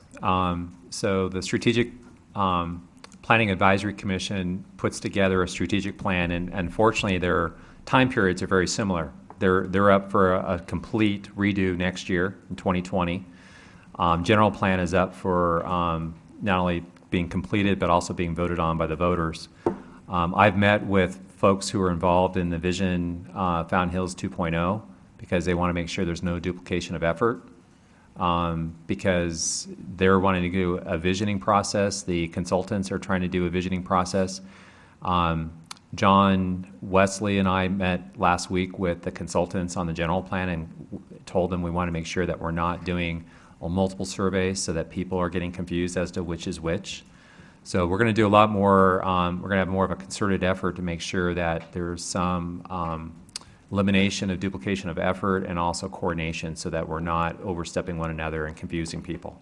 But a strategic plan that we have really gets into more operations, talks about really a little bit about the vision of the community, but it talks more from the standpoint of the town and the organization, whereas really the what I would call the general plan gets into higher level planning detail for the organization, or I should say for the community. In fact, it's also used by companies and others that are possibly coming in wanting to consider developing here in town. They always look at the general plan and see what it has to say. So it's very essential. So. Thank you. Moving on to administration. Oh, sorry. Thank you about general plan. About the contingency, when we spoke a little earlier about perhaps a sales tax, and if we did impose an increase in that, that would probably start in September. So one of the questions I had is when we do set the cap to make sure that we have the ability, should we have another Golden Eagle Park or anything happen, that we have the ability to use some of that sales tax if we have indeed put it into place and have started collecting it. So I think the contingency area, we could think about increasing that a bit, or we could think about saying when we do collect it, we would put it towards the public safety contracts. But I just wanted to make sure that we brought that up as we were talking about this, that we're not ignoring that that is a possibility that we'll be able to have that and not to cut ourselves off the ability to use it should something happen like did last year. Thanks. Vice Mayor? Well, Mayor, I have a question for Craig, and maybe it goes to your point in regards to the anticipation of you thinking that you might have an increase in sales tax revenue. I think it's going to go the opposite. And I'm just curious, Craig, do we currently have sales tax on products that, like Amazon, when they deliver to Fountain Hills? That's a very complicated topic. Right? Yes, we do. Because Amazon has physical nexus in the state because they have warehouse distribution centers. So anything that anyone in Fountain Hills buys from Amazon is taxed In Fountain Hills, we get Yes. sales tax revenue on that? Yes. How much do we get? That's privileged information, plus I don't know. How do you know that we're getting it? I receive monthly reports from the Department of Revenue that details payments by individual taxpayer. So on online sales in general, overall, if someone buys online, if someone is a Melaleuca customer and they have delivered to their house, are we getting sales tax revenues on that? Your question started with Amazon. It's in the same realm, in the same concept, because my concern is, as we continue to have technology take over many industries, that retail is going to be one that's going to be hit as well. And I'm just curious that as we increase our sales tax, or if it does happen that we increase our sales tax, whether that will have an adverse effect on people shopping, and they may say, you know what? I'm gonna just buy this online. I'm gonna do this. I'm gonna do something different. I'm gonna go down to Walmart and I'm gonna shop in bulk. We don't get that sales tax if they go across the town lines, and I want to know whether we receive it from Amazon. It's interesting, our sales tax revenues are relatively flat. If that was the case, that we're receiving these funds from these Amazon and online companies, I would think that that number would be going up, because a lot of people buy online. I see the truck in my street daily. So what the rule is on this, and of course this is going to be changing again, but the rule right now, initially Congress pretty much exempted the states and said to encourage this several years ago, that there was a moratorium on sales tax at the state and local level. And then they basically said, and at the same time they said if they have a brick and mortar presence in the state, so like a Best Buy, let's say you buy something online, Best Buy, they have to remit sales tax right now. But now there's this Wayfair case, which is I believe a Supreme Court case. And as you know, Wayfair is just nothing but a distributor of products. They don't have stores, they don't have warehouses. When you buy on Wayfair, it's actually the company that has the product that does the shipping directly to you. But Wayfair collects the money. And right now, there were a couple cases in a couple states, and I believe the Supreme Court case ruled that those states have the ability to collect the local sales tax or the state sales tax. Right now, our legislature and our LIG are trying to work out in the model, well, actually, the LIG is trying to work out an arrangement in the model sales tax code that all the cities use. But the legislature is trying to do something where it would go in the state statute and have a moratorium on any changes for 7 years, so that we collect it for these places that don't have brick and mortar presences in either our cities or in the state. So just to be clear, are we collecting now or we are not collecting now? Because I'm not. We are collecting. We are collecting. But on situations where there's no brick or mortar presence in the state of Arizona, we are not collecting. Okay. And we're trying to get that changed through this Wayfair decision. And that's what the legislature is who we need to be really talking to. The league's been working on this bill all year long, and at first it was a good bill that was going to create this nexus and try to protect the brick and mortar stores that are in municipalities. And it was going well, but it got amended, and now I think as of Monday we were told that the league is finally at the table. They had been left out of some of these talks, and they are representing us to try and get Arizona to be like, I don't know, there's like 18, or I might be getting mixed up with the hands-free, but there's a bunch of other states that have already adopted this, but we weren't there yet. So this is an ongoing saga, actually, this whole Wayfair thing. And but I think it's going to come to this where they're going to take the municipal tax code, put it in state statute, and knowing how that made the league and the cities feel vulnerable, they said they're going to do it, but they're going to wait 7 years before they mess around with it or do anything to it that could hurt the collections. So it's complicated and it's not settled. Yes? I'm sorry, Vice Mayor. Thank you, Mayor. Aaron, can I ask our counsel, please, can you tell me, when Greg says that it's privileged information, that it's not something that we can see, why is that we can't see the roles of people who are paying sales tax, businesses that are paying sales tax?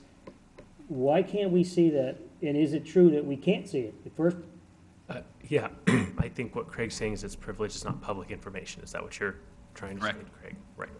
I think that's what he's getting at, not public information. okay, so why is it not public information? I think it's exempted by public records law from being information. Well, it's really proprietary. Competitors could look and see, and they could figure out and calculate how much their competitors are, their sales are and all that. But if So, I looked at their annual report, Grady, I'd find it out, and that's but it public wouldn't be by, information. it wouldn't be by city, though. Annual reports don't, it's the whole company. My point is, though, how do we break that? How would we find out what we're actually, if we're getting our fair share? Isn't that a legitimate legal question that we should know? Absolutely. Sure, how do we find out if we're getting our fair share? You mean the town of Fountain Hills getting a proportionate share of revenue from online sales? Is Yes. that what you're talking about? Yes. Right. Well, I think it sounds like we have an idea of what we're getting, right? Greg, you want to explain the auditor that works for the town, that audits our numbers and figures and how that works? Well, let's start by saying I had to sign a confidentiality agreement with the Department of Revenue that I'm not able to disclose any taxpayer privileged information. We have contracted with a outside firm, Albert Howlert and Associates, who has worked for the town for quite some time as our TPT sales tax auditor.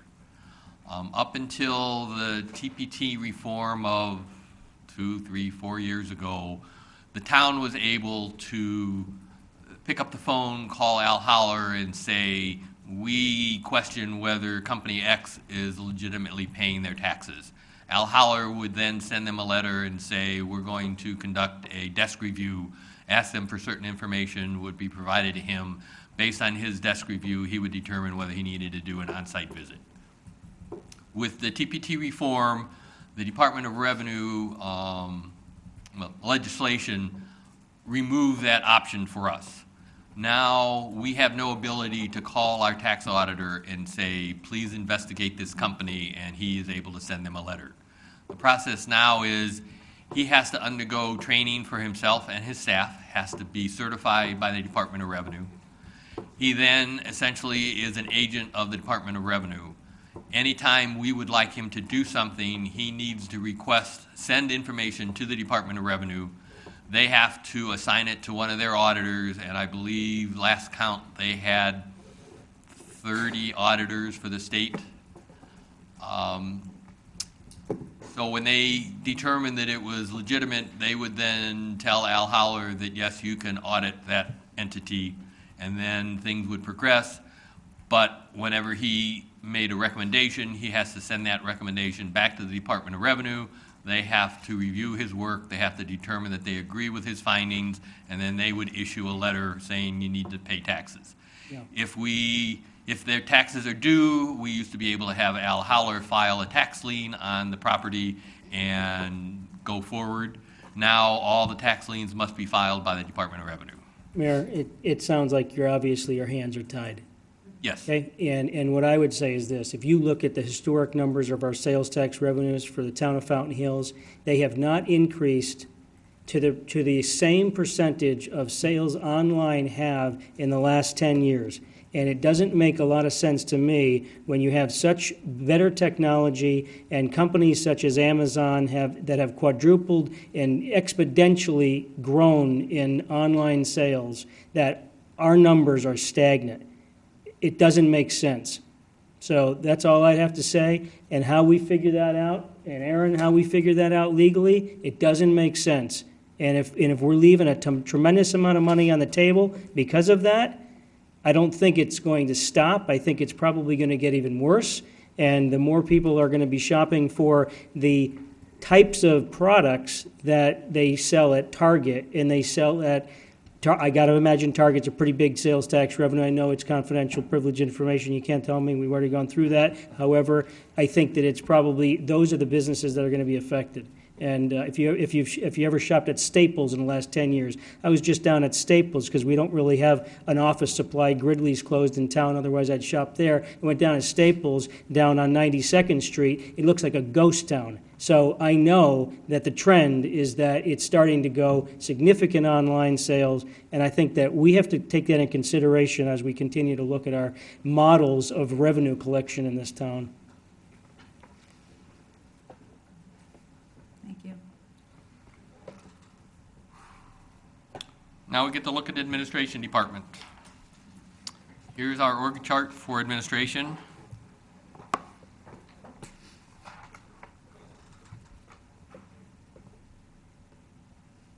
Administration totals just over $2 million. The divisions included administration, town manager, information technology, town clerk, administrative services, purchasing, finance, and legal. We're down 17%.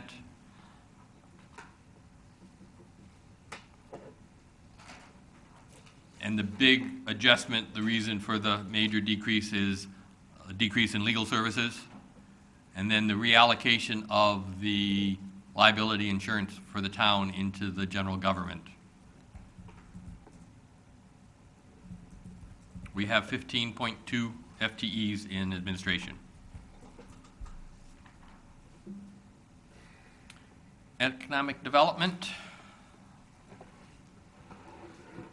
Obviously, the goal is the vibrant, sustainable community.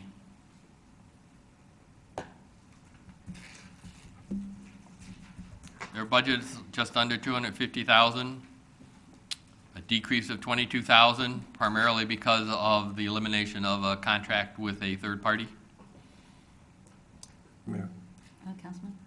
I received an email, I think this week, from a constituent who was saying that we're not doing anything in economic development, and making some suggestions, some of which are not legal. But I'd like to know, do we have a list of new companies that have moved into town in the last 24 to 36 months? We certainly can provide that, yeah. And in fact, ED does track that.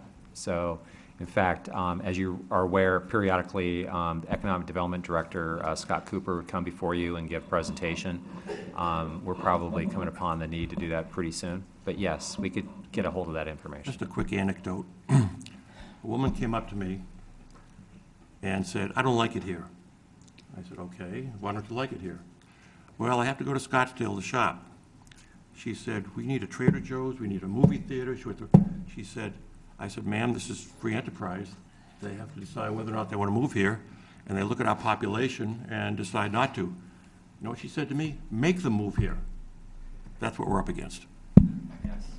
I told my wife never to talk to you.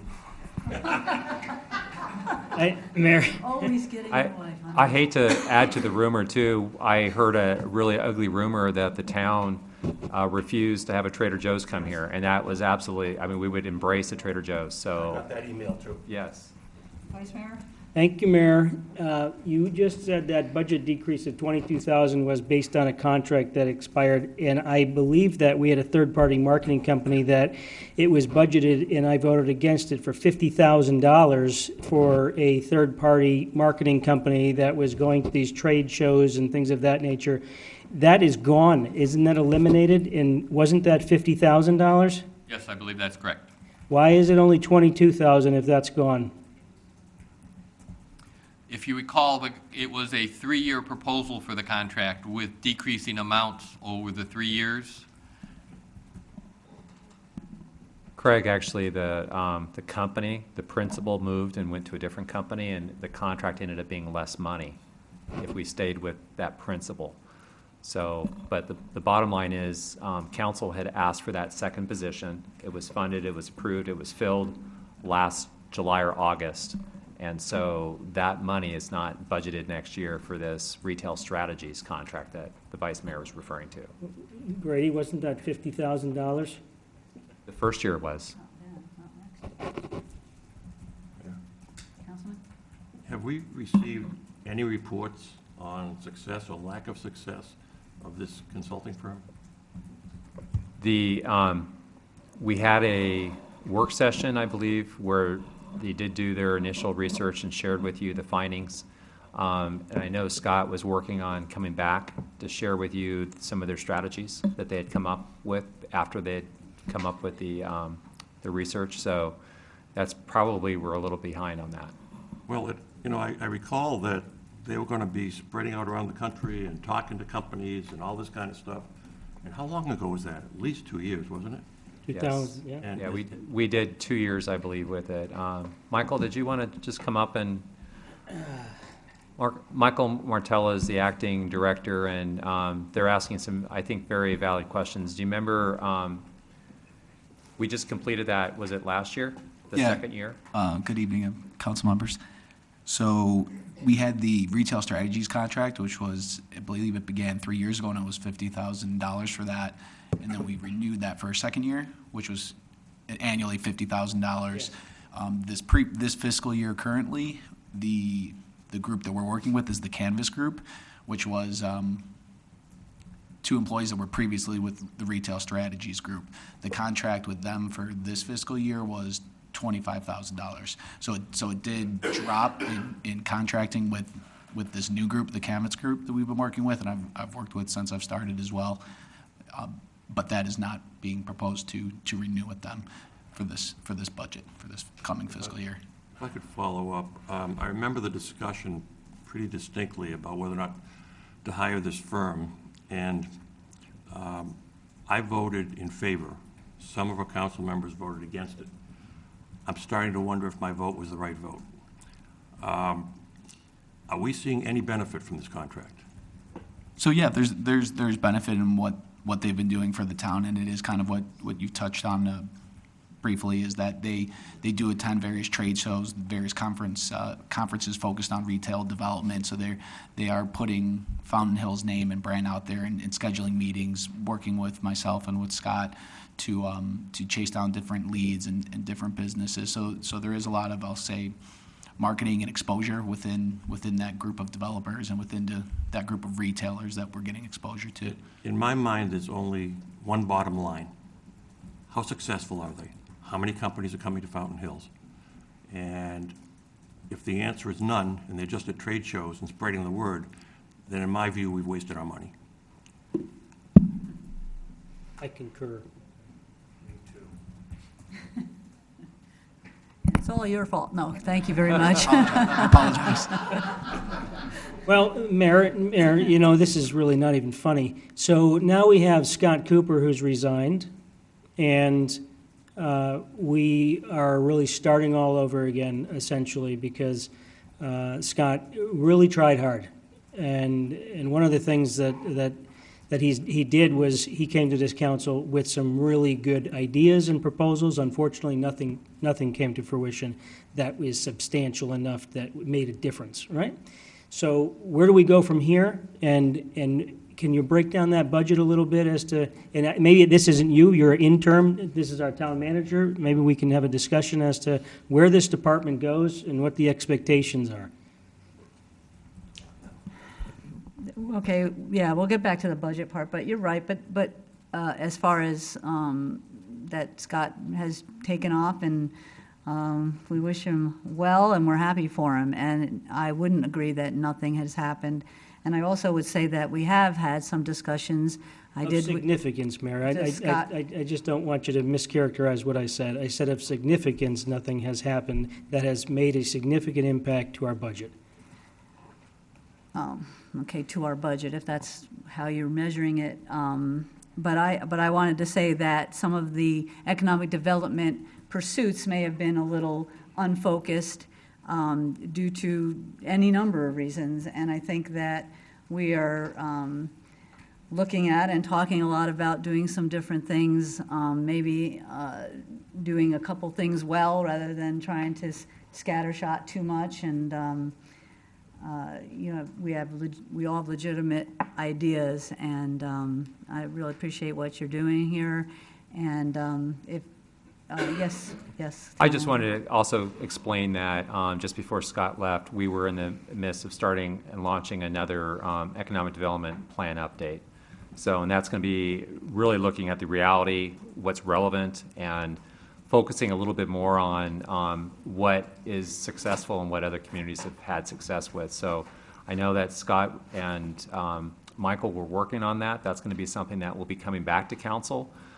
Just to let you know, too, we did interviews last week. We're still not ready to make an announcement yet, but we feel very strongly that we'll have somebody on board very shortly so we can get moving in this area. The one thing that I do think that we're very proud of is the East Valley Institute of Technology and the Business Accelerator that has been open, and we have some businesses that are in there now. And I think that is just the beginning of some really great things that are to come. And thank you. And I, by saying that he took off, I didn't mean that in a flippant way. I meant that in a good way. And that I appreciated everything that he did, and he had set the table with this economic development. And I would dare say economic development is more, than how many retail outfits have come in a certain amount of time. I think some of our events are definitely part of economic developments. He's had, you've all had great relationships working together with one department to the other, and all of these things go towards economic development, which ultimately is for quality of life for our residents and our visitors and our businesses. And but we have more to come. Councilman? Yes, thank you, Mayor. And I agree. I mean, I think this is one of those nebulous areas of our budget and of our operations as a town government. I mean, this obviously isn't a mandated thing that we have to do. And I remember sitting in the audience the last couple of years, previous councils where economic development was a huge priority, and they did budget, additional money toward it, and even went up and above the manager's recommendation as far as hiring Michael out there. So, and so here we are, a new council, and yeah, this is definitely a long-term play, and this is something that we have to decide if we're willing to stay in it for the long haul, and it's an investment, and are we going to get returns on the investment? That's always the $64,000 question. And it's same with the tourism. I mean, we kind of the town took over tourism aspects after the chamber kind of dropped those services. So again, that's one of those things where, we're getting grants and such, but we're also putting money into an effort that's hard to quantify in terms of the results. But we like to think that, we're marketing our town, we're branding our town, we're trying to get awareness out there and exposure for people that hadn't heard about Fountain Hills, that kind of thing. So I guess I was looking for it quickly, but maybe we'll get into it. Are we still proposing 2 positions for this department then, or in the budget? Or I believe for now, we're just recommending the status quo. Thank you, Mayor. If it doesn't come across, I'm passionate about this particular department. Okay, 52% of our budget comes from sales tax revenues.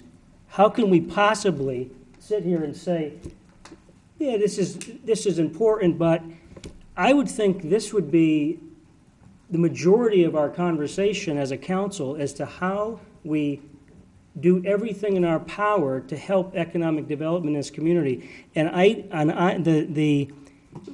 in my mind, what determines whether you have success in your economic development is a direct correlation between your sales tax revenues and businesses that are opening in this community that are profitable and providing value amenities to our community. And right now, I feel like the last couple years, while again, I liked Scott, and I think he did a lot of good things. We didn't see the results. And if we did see the results, I bet you Scott would still be here with a raise.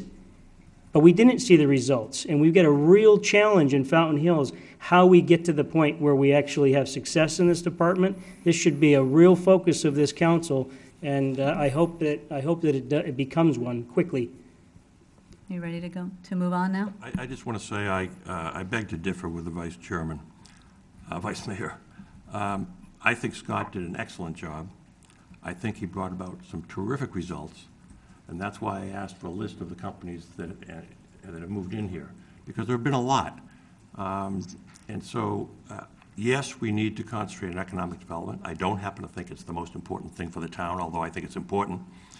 But I understand from Grady that we're going to do an economic development plan of some kind.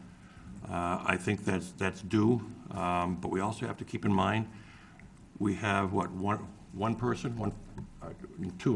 two people for a town of 24,000 people. That's a tough job, it's a tough act to get people to move into another town from where they are. But having said that, when we look at the list of over the last 2 years, the companies that have moved in, I think it's going to look pretty impressive. Thanks. Ready to go to Development Services? Thanks. Thank you, Michael. But I like the break. Too bad. Development Services. Here's our organization for Development Services. As you can see, we've added a code enforcement officer as well as a senior building inspector, as council has requested. Development Services includes planning and zoning, building safety, code enforcement, mapping, and graphics. They do building inspections, do code enforcement, as well as inspect all of the construction. Budget's only going up by $11,000. And here's how the money is being spent. The decrease in building safety is the addition of an employee for building inspection and the elimination of the third-party contract cost for the same building inspections. And likewise, for code compliance, the cost is going up because of the addition of a new person. 9 FTEs for this department. Public Works, org chart for Public Works includes the addition of 1 street maintenance technician that is funded out of the HERF fund, so no direct impact on the general fund. Roughly $1 million, increasing by $48,000. And streets and facilities are the big ones. Engineering was recently transferred from Development Services to Public Works, responsible for pavement maintenance and our inspection services. Here's the dollars. The decrease in the budget is primarily due to the reallocation of some positions from the general fund out. And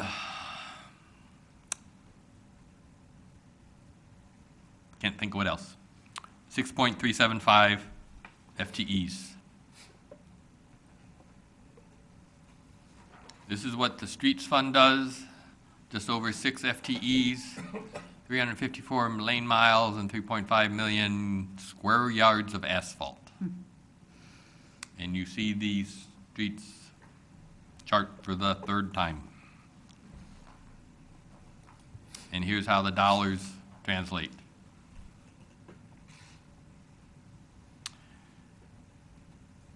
Street signs, I'm trying to think of what the increase in street signs is for. Oh, the construction of a new building to house the signs. Oh, okay. That makes sense.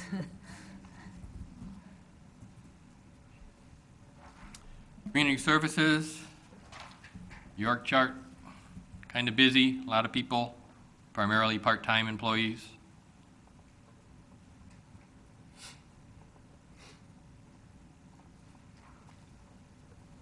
$2.5 million, parks, trails, community center, recreation programs, senior programs, home delivered meals.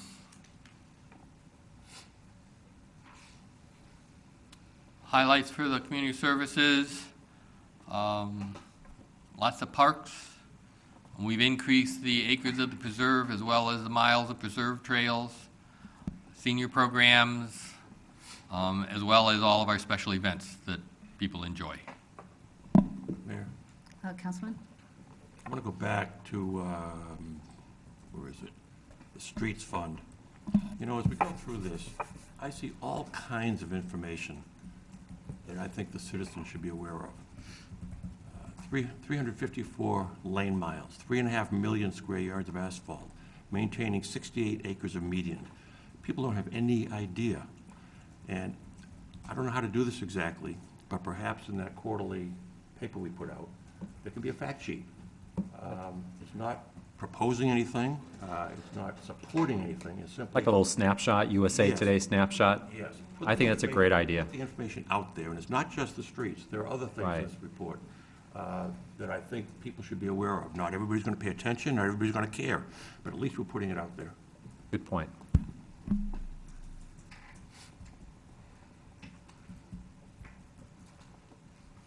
These are the dollars for community services. Almost 21 FTEs.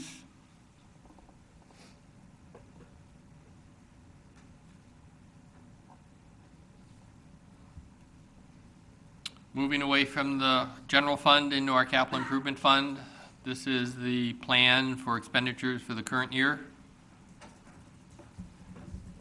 We spend capital monies in a variety of ways from a variety of different sources. This is typically how we pay for them.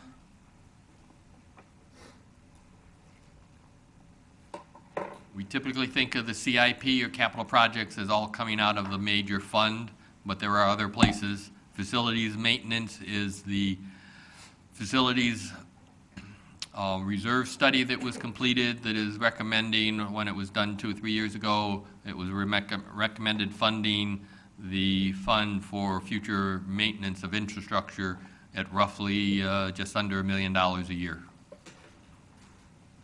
This is the list of the projects that council has previously adopted. We had a special meeting on the capital improvement projects and went through these individually to explain them. I've listed the dollar amounts for each of the projects.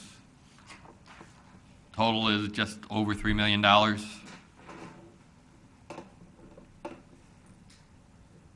Any questions on any of the projects?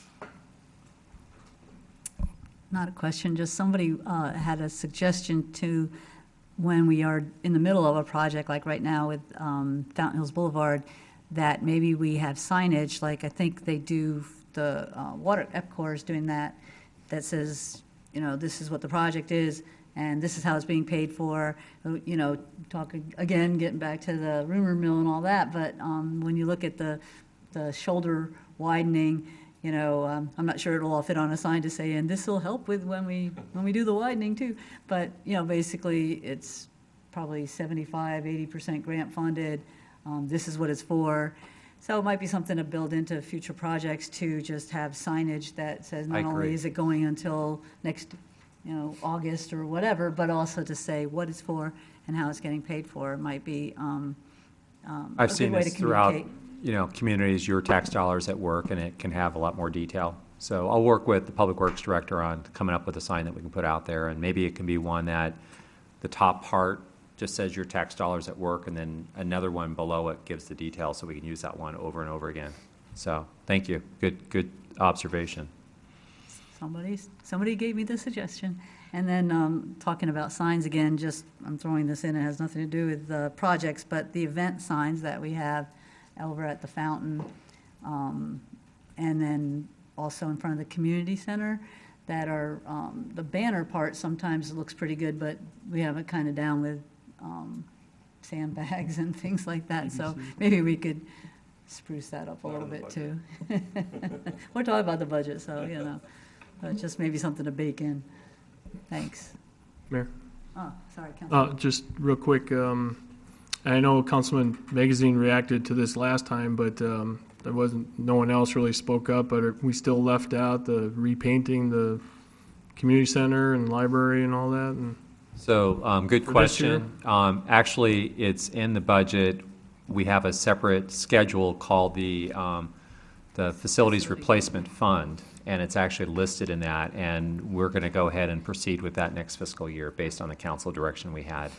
So, painting of the buildings, the community center, and I think we have the trim here, and I think we have the library included, correct? Yes. So it just is not shown here because this is capital projects. Okay. Then we used to have a big discussion on fee schedule changes, but at your March 26th meeting, you wanted to defer any changes until we got done with the user fee study. But last week, we did post a notice that at the June 18th meeting, council will be discussing a potential change to the transactions privilege tax, sales tax, as well as any other fees such as the public safety fee, environmental fee. The notice that was posted allows council to pretty much do whatever they would like to do. There will be a public hearing that evening, but new ideas can be brought up, existing ideas can be taken away. We just we got direction from council is what they would like to focus on, but that's not a closed case. There are other items that can be brought up at that time.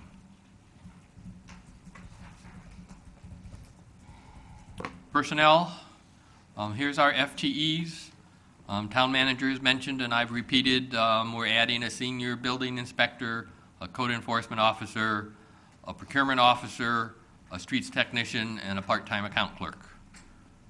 So this brings us back to the level of 2011. Councilman? Another example of what we ought to be telling the citizens. This is important. 2.66 FTEs compared to everybody else. We're less than half of almost all of them. And I think that we have to make that known.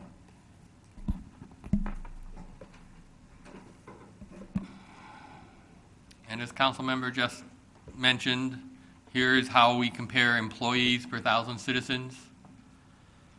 I will point out that Fountain Hills, all of these are based on FTEs, not contracted positions. We know Queen Creek also contracts for MCSO services, so their number of 5.99 does not include MCSO personnel. If we were to include our MCSO as well as rural metro, our number would be 5.24, which is still the lowest on the chart. Thank you for that. Vice Mayor, did you have something? I'm sorry.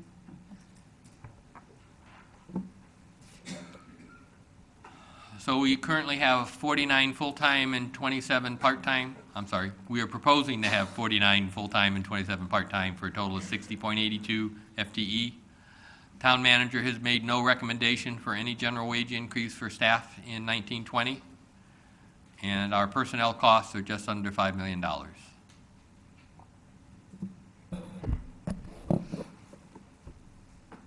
So in conclusion, almost, this is our total that town manager is recommending. Here are the steps we need to take. At the May 7th meeting, council will adopt the tentative budget, which establishes the maximum allowable amount. The final budget on June 4th, and it will also approve the organization chart, the FTEs, the job descriptions, and the pay plan, and will also include, no, it won't include, so I neglected to update this chart slide since we met last week. The third resolution, adopting the tax levy on June 18th, will also be the meeting that council will act on any fee schedule changes. Now I'm done. Councilman? I just want to take a moment to thank Craig and his staff. This is Craig's last budget. And you can just begin to see how much work, this is the result. This is just the result of many, many hours and days of work. And I know you folks come in on weekends and holidays and everything else. I think you've done a superb job. I can't thank you enough. It's really been outstanding. It's a huge amount of work, and you've done it well. Thank you. Thank you. Very good. Anything else? Yes. Boy, come on, can't you shut up though? I was paying attention, okay? Craig, thank you. That was, of the presentations that I've sat through, this is probably the best that I've heard and seen to date. And unfortunately, I've seen way too many in my opinion. So, but let's talk about the employee raises if possible. And there's nothing included in this budget. Is that correct? That's correct. Just to recap what we did last year. So if you recall, the council authorized a 2.5% as of July 1st, and then a January 1st 2.5%. So based on that, and based on not knowing what was going to happen at the time that we put together the budget initially, I was not recommending any kind of wage increases at the time because we were actually facing a shortfall before the council assisted in trying to close that gap. So I think we need to look at that closely. It's, Okay. it's you know, if everything goes as is, we're going to have 61 full-time employees for the first time, as mentioned, since 2011. And I would certainly hate to see the staff that we've had now a while start departing because we aren't able to keep them and compete with the local, the other communities that are willing to pay a little more money. I would hate to see us lose the staff that we've got. So I think we need to It would sit be back and helpful. look at that. And It would be helpful. I can tell you, just having met with the East Valley managers back in March, they talked about what they were doing, and the range was anywhere between 2.5% and 3.5%. So if council wanted to direct me to and Craig to go ahead and program something in, I would appreciate if you could do that tonight, and you could do that the way that the agenda is written. Well, you can put my vote as a yes vote on, I would like to see something brought to the council so we can look at what we're able to, without hurting ourselves, keep our trusted employees. Okay. Councilman? Grady, were you suggesting that you need the percentage this evening in order to finalize the budget? Yeah, that's what I'm saying, because we have really between now and May 7th, and May 7th is what's setting the ceiling on the budget. So that's what I'm asking for, is just direction. It seems like you're trying to give it back to me, but I think I need to get more direction from you guys. Again, what I'm hearing from my peers in the East Valley is anywhere between 2.5% and 3.5%. So let it be between 2.5% and 3.5%.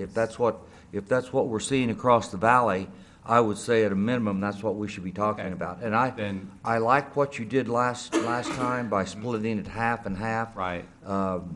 It isn't like handing somebody a handful of money, but it over time works pretty well. And I would say maybe talk to staff. Well, 2.5 to 3.5. If you do 3.5, 1 3/4 and 1 3/4. I like that. I like the way you split it up last time, and so I would say let's at least look at 3.5%. Okay. Can everybody shake their head up and down or back and forth? I would agree. I mean, this is our ceiling, and then we vote on it later, right? I would say I agree with that as well. Will that include council members' pay also? No, they're I would doubling love our to do pay. that, but They're That was doubling. the 17,000 increase in the town You council didn't budget. pick that up in the budget? Yeah, no, That increase would equal $1.25. that's what we make now. It was never addressed, Vice Mayor. Great point. I'm sorry, I didn't mean to step on your, are we done giving the employees a raise? What's this we stuff? I agree, give them a raise. Okay. And at the same time, I agree that maybe we should, Now we can say. maybe we should get a look at a cone. No, I agree with that, by the way. It was never addressed, the council, the increase of 20.8%. We're not getting any money. Could you please tell everybody that? Council's pay is not going to be changing. Okay, where's the 20.8% increase? 10,000 was budgeted to allow 4 council members to attend the annual League of Cities and Towns conference in Tucson this summer. And there was an increase of 2,000, 5,000? it's 3,800 for the what looked like in full-time salaries. It Oh, was yes, So your executive assistant, who has shared with me, we do a cost allocation. So it's 65% of her salary and benefits hits the manager's budget, and 35% hits the mayor and council budget. Last year, with the previous executive assistant, there had been a market adjustment to her salary. And so what you're seeing is that adjustment occurred after, I don't believe it was programmed in the budget for Was this not. year. So that is making it look like it was a much bigger adjustment than it was. But that $3,800 was for a market-based adjustment to her salary a year ago, and it was reflecting next year a $3,800 increase. That's not the case. In fact, with the person we just hired, she's not earning the same level as what Nancy was. And just to also get at the, we have always historically budgeted for the mayor and council to attend the annual League of Arizona Cities and Towns Conference. We upped that a little bit because I've heard that council members want to go. But historically, since I've been here, there was only 1 year where we had 3 council members go. And that was my very first year. And after that, it was just really the mayor that would be attending. So, Councilman? I'd like to follow up on the issue of council pay. I don't know how long it's been $400 a month. And I don't think it's appropriate for council to raise its own income, own salary.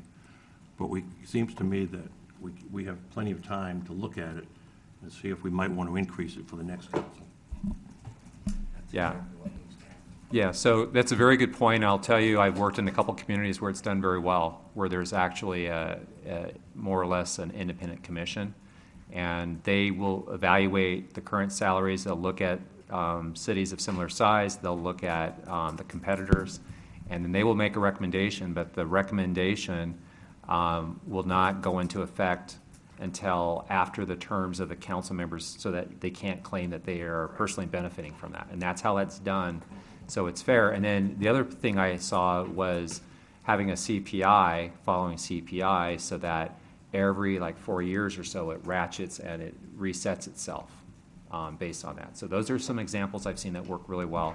If you like, we can come back and talk about that in greater detail.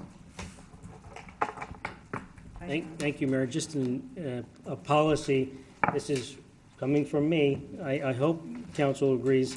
That economic development position, in my opinion, is one of the most important positions in this town. And I would like to see some real benchmarks as to the person that's hired and what their goals and objectives would be. And one of those goals should be tied to an increase in sales tax revenues for our community. It's the businesses that are coming here that are paying that. It's 52% of our budget. And I would like to see that person bonused on an increase in a percentage of the sales tax revenue and really give that person incentive to do some amazing things. I'd also like to look at that excise tax fund for downtown and tourism and determine whether or not we could take and allocate it possibly somewhere in the range of $15,000, $20,000 a month and work with the downtown merchants and work with the other businesses in the area and start to create more of a buzz for our downtown corridor. And I'm not just talking about Fountain Park. I'm talking about the corridor here all the way up the Avenue of the Fountains. Work with leaders in our community like Judy Yates and the Farmers Market and expand upon these programs that were grown organically outside of the town staff, but with assistance with town staff, and really start to push some economic development in this area.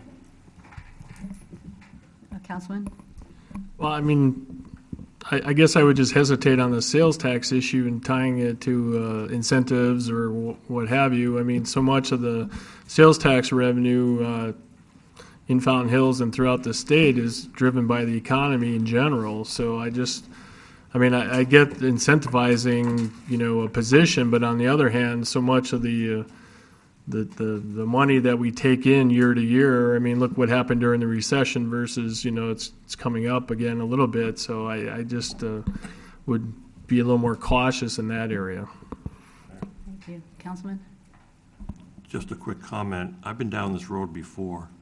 Establishing a bonus for one person does not work, because you have to look at the whole organization and see who deserves bonuses for reaching certain kinds of benchmarks. The other thing is that it becomes a political mess because people start to accuse those promoting the amount as being favoritism. So I got to say that I'd be very much against creating a bonus for anybody. I'm hearing some really good ideas and some that there may not be consensus on, but the bottom line, it seems like there's a lot of active interest on the part of the council with economic development. And so what I'd like to do is once we get the new ED director on board, perhaps we have a work session where we can actually have the council provide some direction, but also hear from the new ED person about what his vision is and some of the goals and objectives that have been set for him. Does that sound like something you'd be interested in? Maybe September. I don't believe we're going to have somebody on board until after Memorial Day, and then we're getting into the summer months. So I think it would probably have to be like September is what I'm thinking is going to happen. Okay. Okay? So when we talk about the salary, can we talk about the mayor's term too? 10 years? Yeah. So the 7th will be an opportunity to talk more about items, or are we just going to do the cap then and put that on the first June meeting? So it's the council's pleasure. What you're going to see is you have this book here right now, and Craig, you want to show them what typically they get? This will be basically in a notebook format that you'll get. So this is a program budget, but what you'll get is a combination program line item, which will have a lot more detail. It sounds to me like there's probably, other than some of the issues that were brought up tonight and the questions that you had answers to, or answers that you had. Yes, thank you. Anyways, yes, that's going to be the case. But if there was anything that comes up that night, that is your opportunity to make any Okay. changes. Council, Vice This Mayor? has been a short meeting. Councilman Brown and I thought we'd be 10 o'clock tonight. That's what he So said. this has actually been great, and I'll just make one last point, and we won't have to debate this, Councilman Magazine, but I can tell you this.